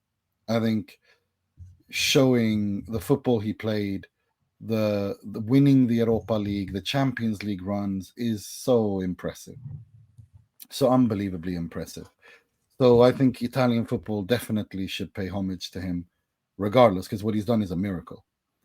Now he goes to Roma, which is a cauldron, and he's a fiery character. And with Sarri going to Lazio, it's like both Rome clubs have turned into some sort of a center for cranky old men who play attractive football, but cranky, combative battle axes of old men. Sarri is one of the most miserable, angry humans on earth. Gasperini's, if not behind him, ahead of him in that race. The Rome derby is going to be insane. And then you look at the kind of football he plays as well, and it's like, he's not very keen on defending. It's very much like even though he can defend, but he's not too keen on it. But it's like, okay, so Roma going down the Italian Zeman route with someone who's a very volatile character. I don't know. I think it's going to be very interesting. I'll tell you this much. It's going to be very interesting and entertaining to follow it. I think the fact that Ranieri's been there and he's going to continue being there, I don't think he would have been appointed if Ranieri and Gasperini don't get along. And I think the fact that they are both experienced, they are older, they're elder statesmen, I think that might be a good thing. I think that could be, they have a lot of prestige with them. And I think that buys time. And time is very, very precious commodity at a place like Roma. I think there's two question marks for me over Gasperini. Number one, as you just said, the cauldron, the unique atmosphere of Rome, which is difficult for any manager, even experienced ones. So how he handles that, can he handle that, is going to determine a lot on how he's very successful. Number two, though, is, and this question can only be answered, we'll see, was his success at Atalanta, how much of his success at Atalanta was the club, was the fantastic way that the club is run, the Picassi, genius. And also the lack of pressure to win. Like Atalanta, there is no pressure to win. Yes, that as well. Absolutely. At Roma, there is pressure to win. Yeah. And where he's so far in his career done his most exceptional work has been at Genoa and Atalanta, where there is no pressure to win and compete for a top 4 spot. Here there is that. Yeah. And how he handles bigger personalities like Paulo Dybala, is Paredes staying or not? I don't know. There's not that many of them. It's not going to be as many as there would be at Juventus, Milan or Inter, but there are still more in at Roma than there are at an Atalanta or a Genoa. So how he handles that. But I think definitely kind of how can he get the setup? How much does Gasperini benefit from the club being completely set up for him? A bit like Lionel Messi benefits at Barcelona and Argentina from everything revolving around him, everything being built for him to succeed. Will that be done? Can that be done at a Roma? Probably not. So how will he succeed? The positive I will say though is this: I think that in terms of the players that he has positionally, formationally, it's a good transition from Ranieri, who plays 3-4-2-1, to Gasperini, who plays 3-4-2-1, and the players. So I think that it won't take them long to get used to the positional play, but obviously we know that Gasperini likes his players to run, to press, to those fitness levels that need to be high, which is completely different to Ranieri. And it's some of those Roma players, can they do that? Can a Dybala do that, for example? Can a Dobbik do that? He likes mobile players that can move. So yeah, the two sides to that. But yeah, it's going to be, like you said, it's definitely going to be fascinating. Sarri as well, coming back to Lazio, like you said, going to be fascinating. He's how will he do? I'm not sure whether I would have got rid of Baroni, but I understand why they got rid of him. I know we didn't get rid of Baroni because he finished 7th or 8th or whatever it was. It was pretty much where everyone expected them to finish. Well, he got rid of Baroni because Baroni collapsed. You can't collapse like that for 2-3 months the way that the Lazio did. That's unacceptable. You can't do that in Italian football at the bigger clubs. It's just not. It's not on. Yeah, we'll see. We'll see where Baroni goes. I think he'll go to one of these other clubs, maybe even someone like a Fiorentina, potentially. We'll see.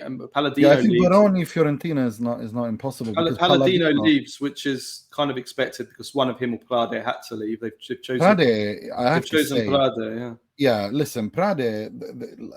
It's becoming a theme now of people leaving Fiorentina like that because of this man. So Zio Rocco needs to perhaps have a little think of who he's given the keys to his Fiorentina car to, because Prade is a cause of disruption.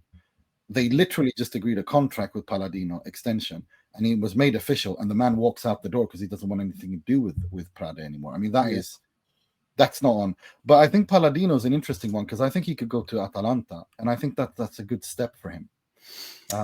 Yeah, we'll see. I'm not totally won over by Palladino, I have to be honest. I don't think he gave Fiorentina an identity last season. I know that's something the Fiorentina fans, the ones I've spoken to, feel as well, that there was never kind of any identity in their play with him. And whether he can do that, Atalanta with famed for their identity in their play. But yeah, I think I'm not sure on Palladino. He certainly should be nowhere near the Juventus links that he's been getting. That's for sure. No. Let's you don't want him there.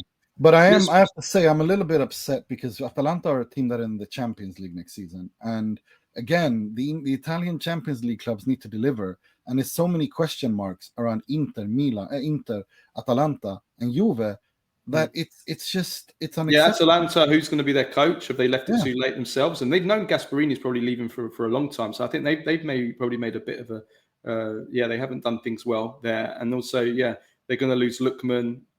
Maybe looks like Edison as well. Rettigi's wanted. So what will their team look like? Yeah, I agree. Let's move to Italy, the Italy national team. Now, massive week ahead for Italy in World Cup qualifying starts for them. On Friday, they play against Norway in Group I of UEFA qualification. Friday at 20:45 CET in Oslo, away in Norway. We'll start off with the team news, and then we'll come on to the really huge talking point about Acerbi and Spalletti. So Spalletti's he initially named a 27-man squad.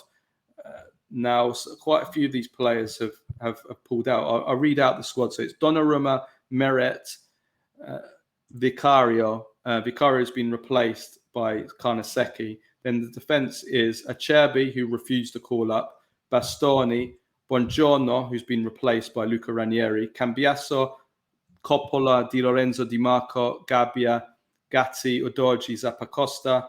In the midfielders, Barella, Casadei, Frattesi, Locatelli, Ricci, Rovella, Tonali. In the forwards, Moise Kean, Lorenzo Luca, Maldini, Orsolini, Raspadori, and Retegui. So the other big news really in terms of call-ups was Gabbia's back for the first time since October. Returned for Zappacosta as well after some time out. Locatelli is back for just the second time this season.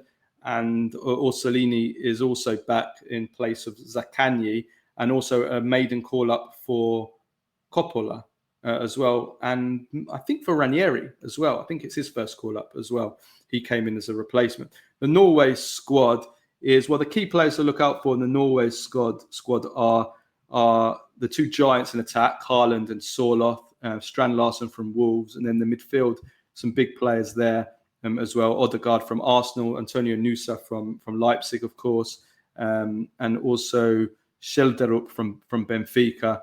So they do certainly have some talent. Probable 11s. Right, so Norway will play a 4-4-2. It will be Nyland in goal. Then it will be Ryerson, Ayer, Ostergaard and Wolf in defence. Odegaard, Berger, Berg, Schjelderup in midfield, and then Haaland and Sorloth, the Twin Towers, in attack. And then Italy, we're assuming it's going to be a 3-5-2. They've got all kinds of problems in defence, which we'll talk about in a bit. Donnarumma in goal. Then we're looking at Di Lorenzo and Bastoni for sure. Who's going to play in the centre of the back three is the big question mark. We'll discuss that in a bit because I really don't know. And then the wing-backs, Cambiasso, probably Udogie after Dimarco's horror show, but we Udogie or Dimarco at the wing-backs.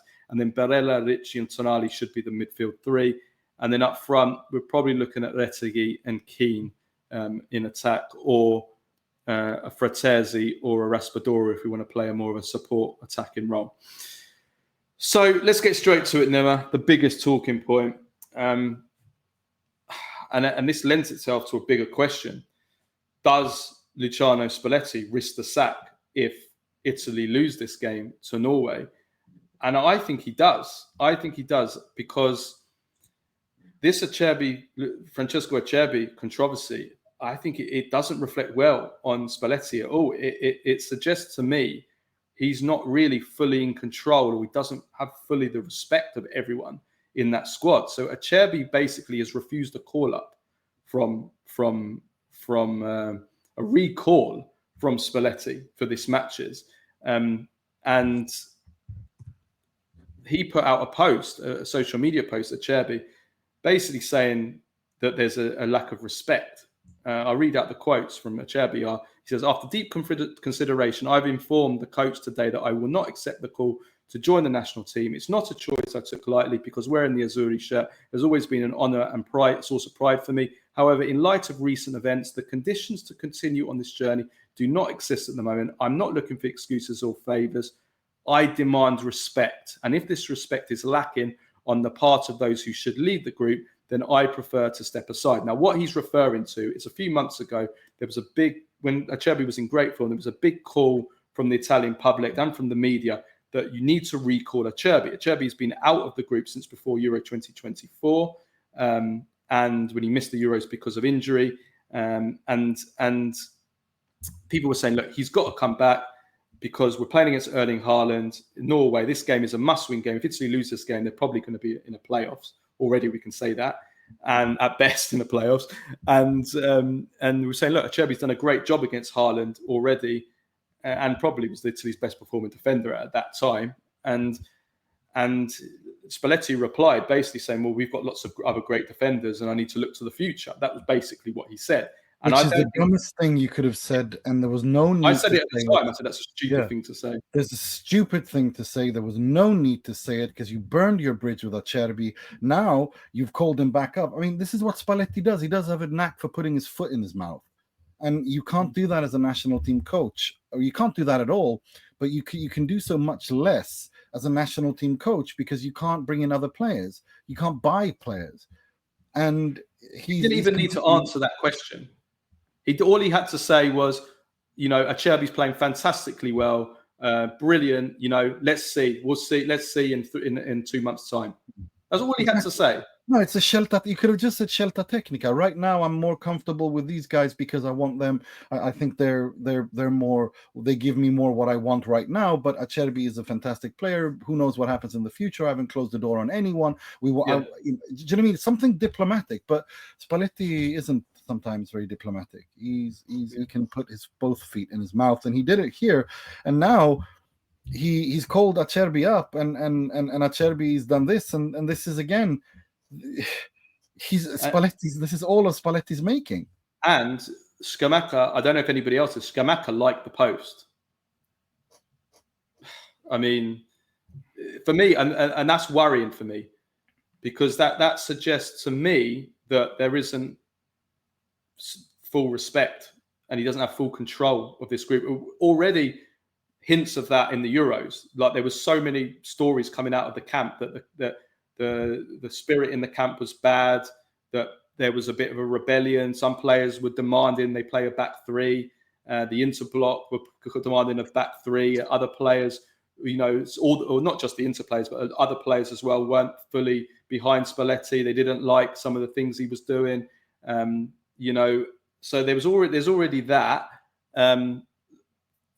So now you see this, and I just think it reflects really badly. It doesn't look like, it makes him look like he's not in control. And now there's no Antonio Conte to save them. But I wonder, I mean, if they lose and this thing with Simone Inzaghi drags on, I wonder if Inzaghi doesn't end up being the coach of it. Go for Inzaghi. Go for him. He plays a back three as well. I mean, and that's the difference. He knows how to play a back three, which Spalletti doesn't. I mean, I think if Italy lose this game to Norway, this is, first of all, let's be clear how important this game is to Italy, right? Norway won their first 2 games of the group, and they have a +7 goal difference. So they're starting 6 points ahead of Italy, who are playing their first game of the group. There's only 5 teams in the group, so there's only 8 games in total. Now, given the other minnows in this group, and Norway have won the only other, I'm not even going to call it a difficult game, it wasn't. It's the only other kind of mid opponent in this group that Norway won away from home, right? So they played their other hard away game. Given their goal difference, if Norway win this game, basically Norway will win every other game. That's a guarantee up until the final game of the group, which is Italy against Norway in Italy. So Italy will have to win every single game of the group up until that final game. It's decided on goal difference, who comes top. Only the top team qualifies for the World Cup. The others go to a very perilous one-legged semi-final and final, where you could be playing away in the final if you make it there. Italy will have to win every single game of the group, and they will have to beat Norway in the last game, and they will have to have a better goal difference than Norway. So they're going to have to get some big wins along the way as well. So they're going to have to have absolute perfection to qualify. And I don't back this Italy against Norway with Spalletti, with the way things are standard, to do that. So this is a huge game for Italy. So that's the situation. If Italy were to lose to Norway, I think that the pressure on Spalletti is going to be unbearable. And I know Gravina is going to want to protect him because he's his man, the politics of it, and it reflects badly on Gravina. But yeah, I think surely he has to, Spalletti has to go if Italy lose this game to Norway. And if Italy lose this game and they deliver a bad performance, and it looks the way there's more of this negativity, he has to go. You can't continue. You need to have something there. Give someone at least a year to try to finish second and get through via the qualification route and build something. But if he loses to Norway, I think you have to move on. You have to move on. You just simply have to move on, because you can't risk missing a 3rd World Cup in a row. No. I mean, come on. But, regardless of what happens in this game, even if we get a draw or a win, which will put us in a good position to qualify for first place, I have to say I'm worried about Italy going into this World Cup. I don't like what I'm seeing on and off the pitch. On the pitch, I don't like what I'm seeing because I just think it's been too long now using this back three. I just don't think Spalletti knows how to use a back three.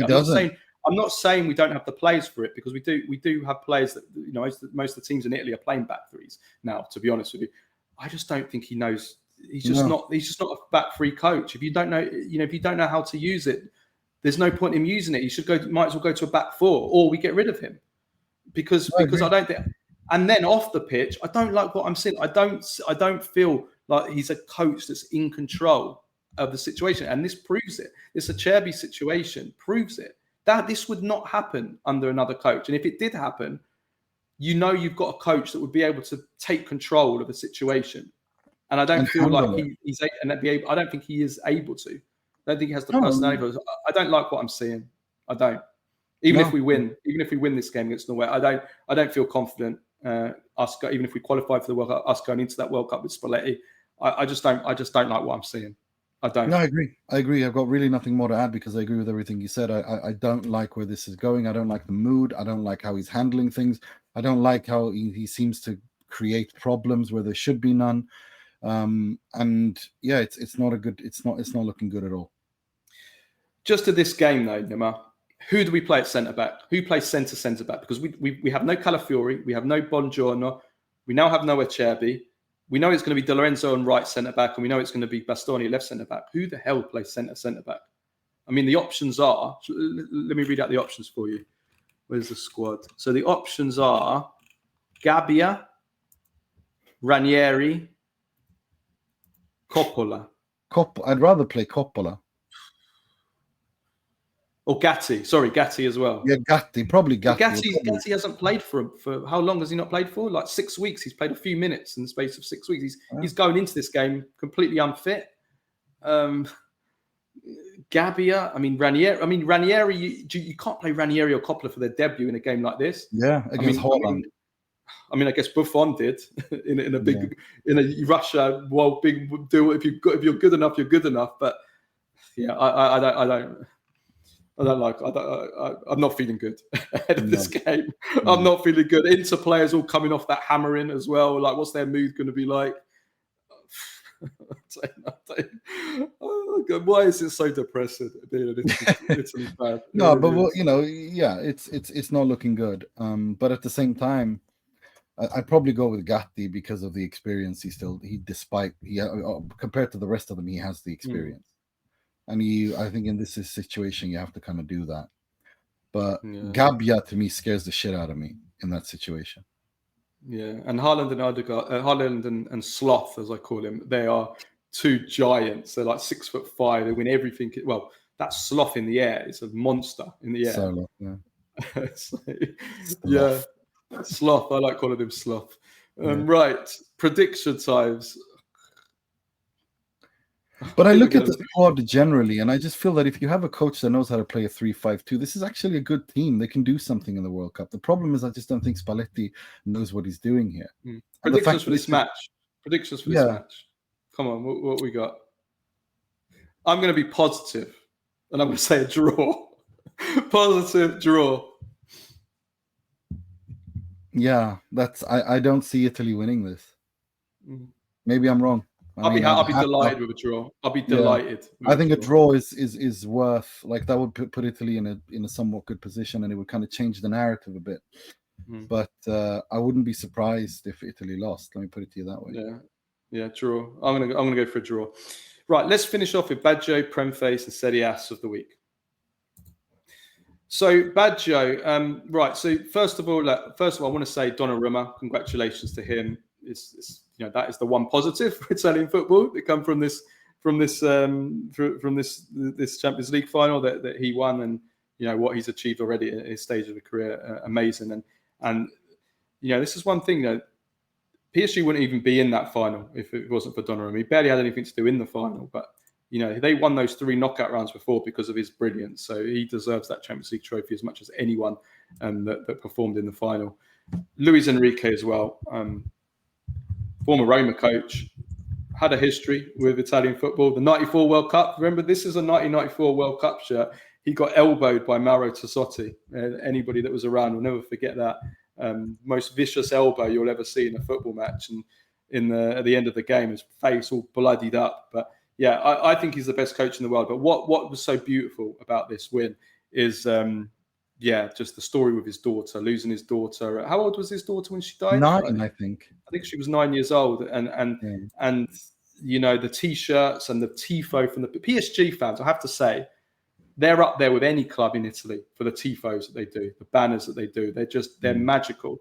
They really are. They're amazing. And that story with his daughter planting the flag into the ground, and it was so beautiful. You can't help but not be happy and almost shed a tear for him, because the way he's just an inspiration. The way that he's lived his life since that, and the strength that he's shown, and just his outlook on life. I mean, he's an incredible person, and for me, the best coach in the world. So I think so too. I've always admired him. I think he's very underrated. I think that's finally ended now, winning his second treble. And it's just the way that he builds a team, his versatility and his pragmatism. He has an identity, but he's also very good at building a group. And what he's done with PSG, I mean, he won with Barcelona with the superstars MSN, Messi, Suarez, Neymar. But now he's come to PSG and he's built an actual team.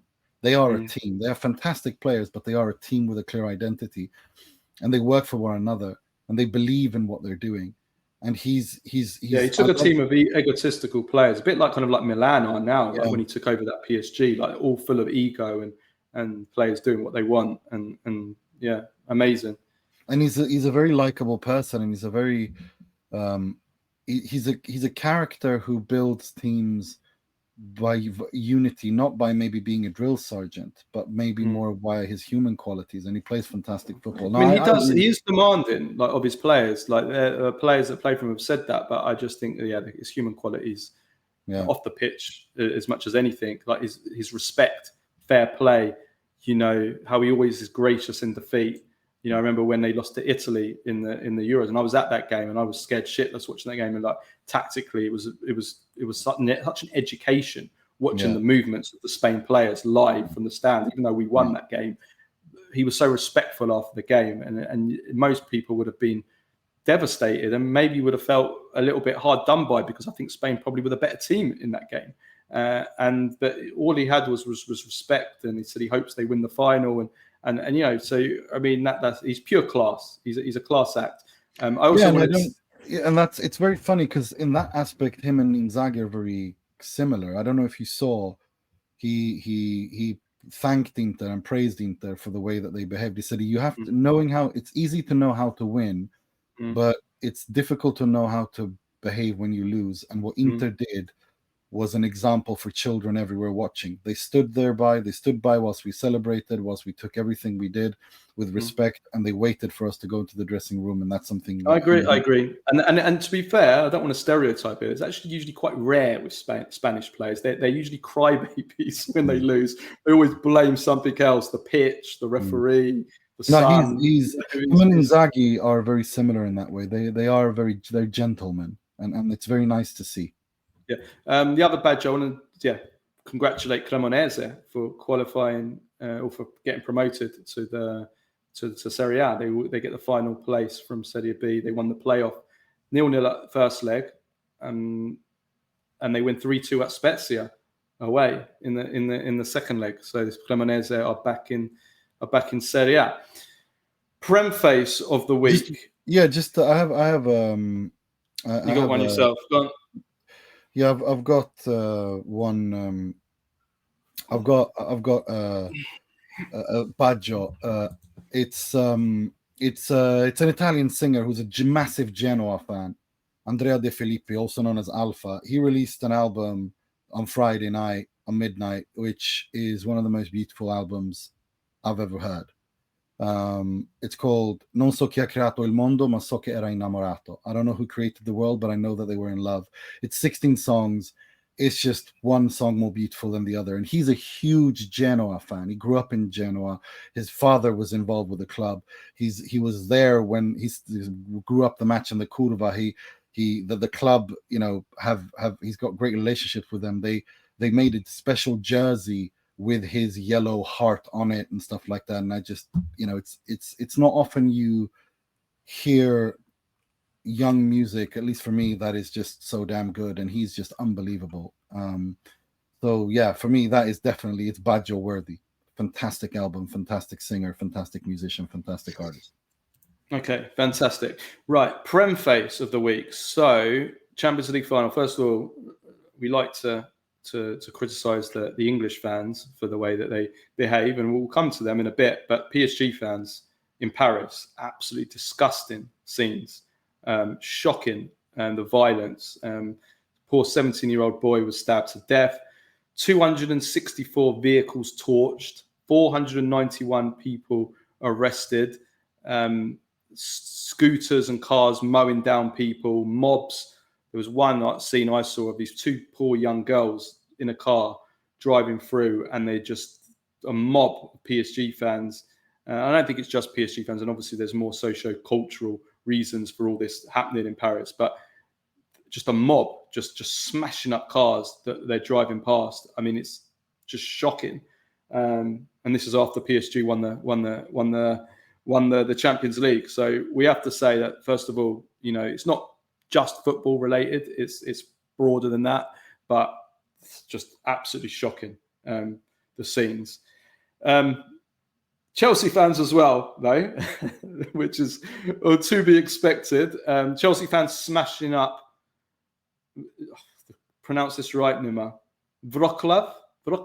Yeah, I think so. I'm not, my Polish pronunciation. I think I've got that right. So yeah, some of the scenes between the Chelsea fans and the Betis fans, chairs, of course, being thrown all over the place as usual. But my favourite photo, and this is so good, right? Is there's a photo of basically the Chelsea fans are all like smashing things up, throwing chairs, and there's the police, like a whole load of police, like trying to break things up, and they've got batons and everything. And there's a big, massive fight going on. Everything is going off. And then while this is all going on, there's this one Chelsea fan carrying a tray of beers, and he's just walking through all this violence and all this going on. And just his look at as the photo is taken, his like look on the face, he's kind of just like looking at all the violence going on while he's carrying his tray of beers. And it's like, yeah, just that nothing sums up really, does it? Nothing's going to get in the way of the beers and the beer drinking, is it? No. I love it. I saw that and it made me laugh a lot. It was so funny. It was the best photo. It was the photo of the week. Photo of the week. It's very but it reminded me of this time about when I went to a funeral once in England. I told this story before, and I'll never forget. Like, obviously, it's a funeral. People are supposed to be sad, and one of the guys, like Cockney, like real Cockney accent during the funeral, during the get together after the funeral, turns to one of his mates and he goes, "I'll get the beers in," like he's on a night out, he's at a funeral. It just made me think of that. I'll get the beers in. Two more. This is brilliant as well. So, did you see during the Liverpool fan parade, which also had a dark side to it, obviously with somebody driving a car through fans, horrific scenes, driving a car through the Liverpool fans, etc. But in more kind of lighter scenes, let's say, did you see the Liverpool grandma in the window? So there's this grandma. She must have been about 70 years old, and there's all these Liverpool fans that are all cheering and celebrating. And this old woman, she goes there, and then she pulls her top up. Like, it shows everything to the Liverpool fans behind her, and they're all cheering. Just for God, you couldn't make it up. And final scene, and this is brilliant. So Chris Rigg, who plays for Sunderland, is one of the wonder kids of English football, did an interview asking him what's his most unpopular football opinion. And I think Nima agrees with this, because I've heard Nima said this before, maybe not in so many words. So Chris Rigg was asked, what is it like? What do you not like about football? And what's your unpopular football opinion? And Chris Rigg, these are his exact words, said, "Stuttered penalties are woke." It's nonsense. It is woke nonsense. It's ridiculous. Penalties should be put your laces through it, top corner, boom, done, finished. None of this hop, jump, skip nonsense. Stop that nonsense. It's stupid. Brexit penalties. Yeah, Brexit penalties. As Uncle Sharma calls them. Yeah, Brexit penalties. Put your laces through it, son. And top corner. Like, come on. Enough of this nonsense. No. I'm glad. Just put your laces through it. And top corner. I mean, the stats proving that 80% of penalty, like most penalties that are in the top corner, always go in anyway. So why not do it? Yeah, well, there's more risk, isn't there, when you put it in the top corner? But yeah, it's more reward for sure. Serie AS of the week. First of all, this was kind of last Monday. So, but yeah, Nicolo Zaniolo. Going in the whole thing that happened at Roma Fiorentina Primavera game in Florence, I think it was, where he says he asked if he could use the bathroom in the Roma dressing room, which in and of itself is an insane idea. Like, they don't have you couldn't have gone anywhere else. You had to go to the Roma Primavera bathroom, like dressing room, to take a piss. I mean, that is just insane. He goes in there, and one of the Roma youth team players gets annoyed with him, and they get into an altercation, allegedly. And this is, and it's just, the whole thing is mental. And only Zaniolo it feels like only Zaniolo can do something this stupid. Yeah. And it's like, so apparently he's got into a fight with two players. He denies it. Roma are coming out strongly saying he did it. It's just a mess. And he was apparently drunk too. Yeah, insane. It's sad, isn't it? It just is sad. Like I said last week, on our flops of the season, it's just sad what's happened to this player's career, and he might get a long ban for this. If he's found guilty, he's getting investigated by the Liga investigating him. He'll get a long ban, and like we said last week, I don't know where he goes from here. I really don't. He's you know what he is? He's the new Balotelli. He's a new Balotelli now. He's not even Turkey. Even in Turkey, they don't even want him in Turkey anymore. So where does he go? I don't know where he goes now. I really don't. The other one I've got is Speed. Speed is the other Serie AS of the week. Wow. Now this Americanization of football, which I've moaned about all last week, pissed and moaned, and I rightfully did. This is where we're going. This is where football is now. Not only does Speed get to interview Infantino, he gets to touch and lift up the Champions League trophy, which is one of the sacred rules of football, is that nobody is allowed to touch the Champions League trophy. Nobody, until the players themselves touch it. No one's allowed to touch it. But for some reason, Speed now is above all rules in football now. He's even allowed to touch, and he lifts it up and just this guy, just remove him from football. Can we just back? I want to go full George Orwell, 1984. He just ban him from every single stadium, anything to do with football. Full censorship. Like Speed censored from the internet. Like he doesn't appear. He's removed from the internet. I want full George Orwell, 1984. Like I don't want him anywhere near football. This guy. The thing that pissed me like that, I mean, the Champions League trophy, I know it's a sacred, but it's not as sacred as the World Cup. When Nusret Salt Bay was on the pitch, and Messi was like, "Who the hell are you?" And that was so embarrassing and cringy. That was worse to me, to be honest. Speed at least is he's somehow connected to football. He's connected to his kids love him. He does these backflips. There's actually some sort of skill there. But like backflip. No, but like the stuff he does when he jumps over cars coming, I mean, it's, and the trick shots he does. No, there is some skill there. It's for kids anyway. It's like he's a children's program, or like Let be a children's entertainer. I don't want him anything to do with football. No, but he's a football influencer for kids. I don't have a problem with that at all.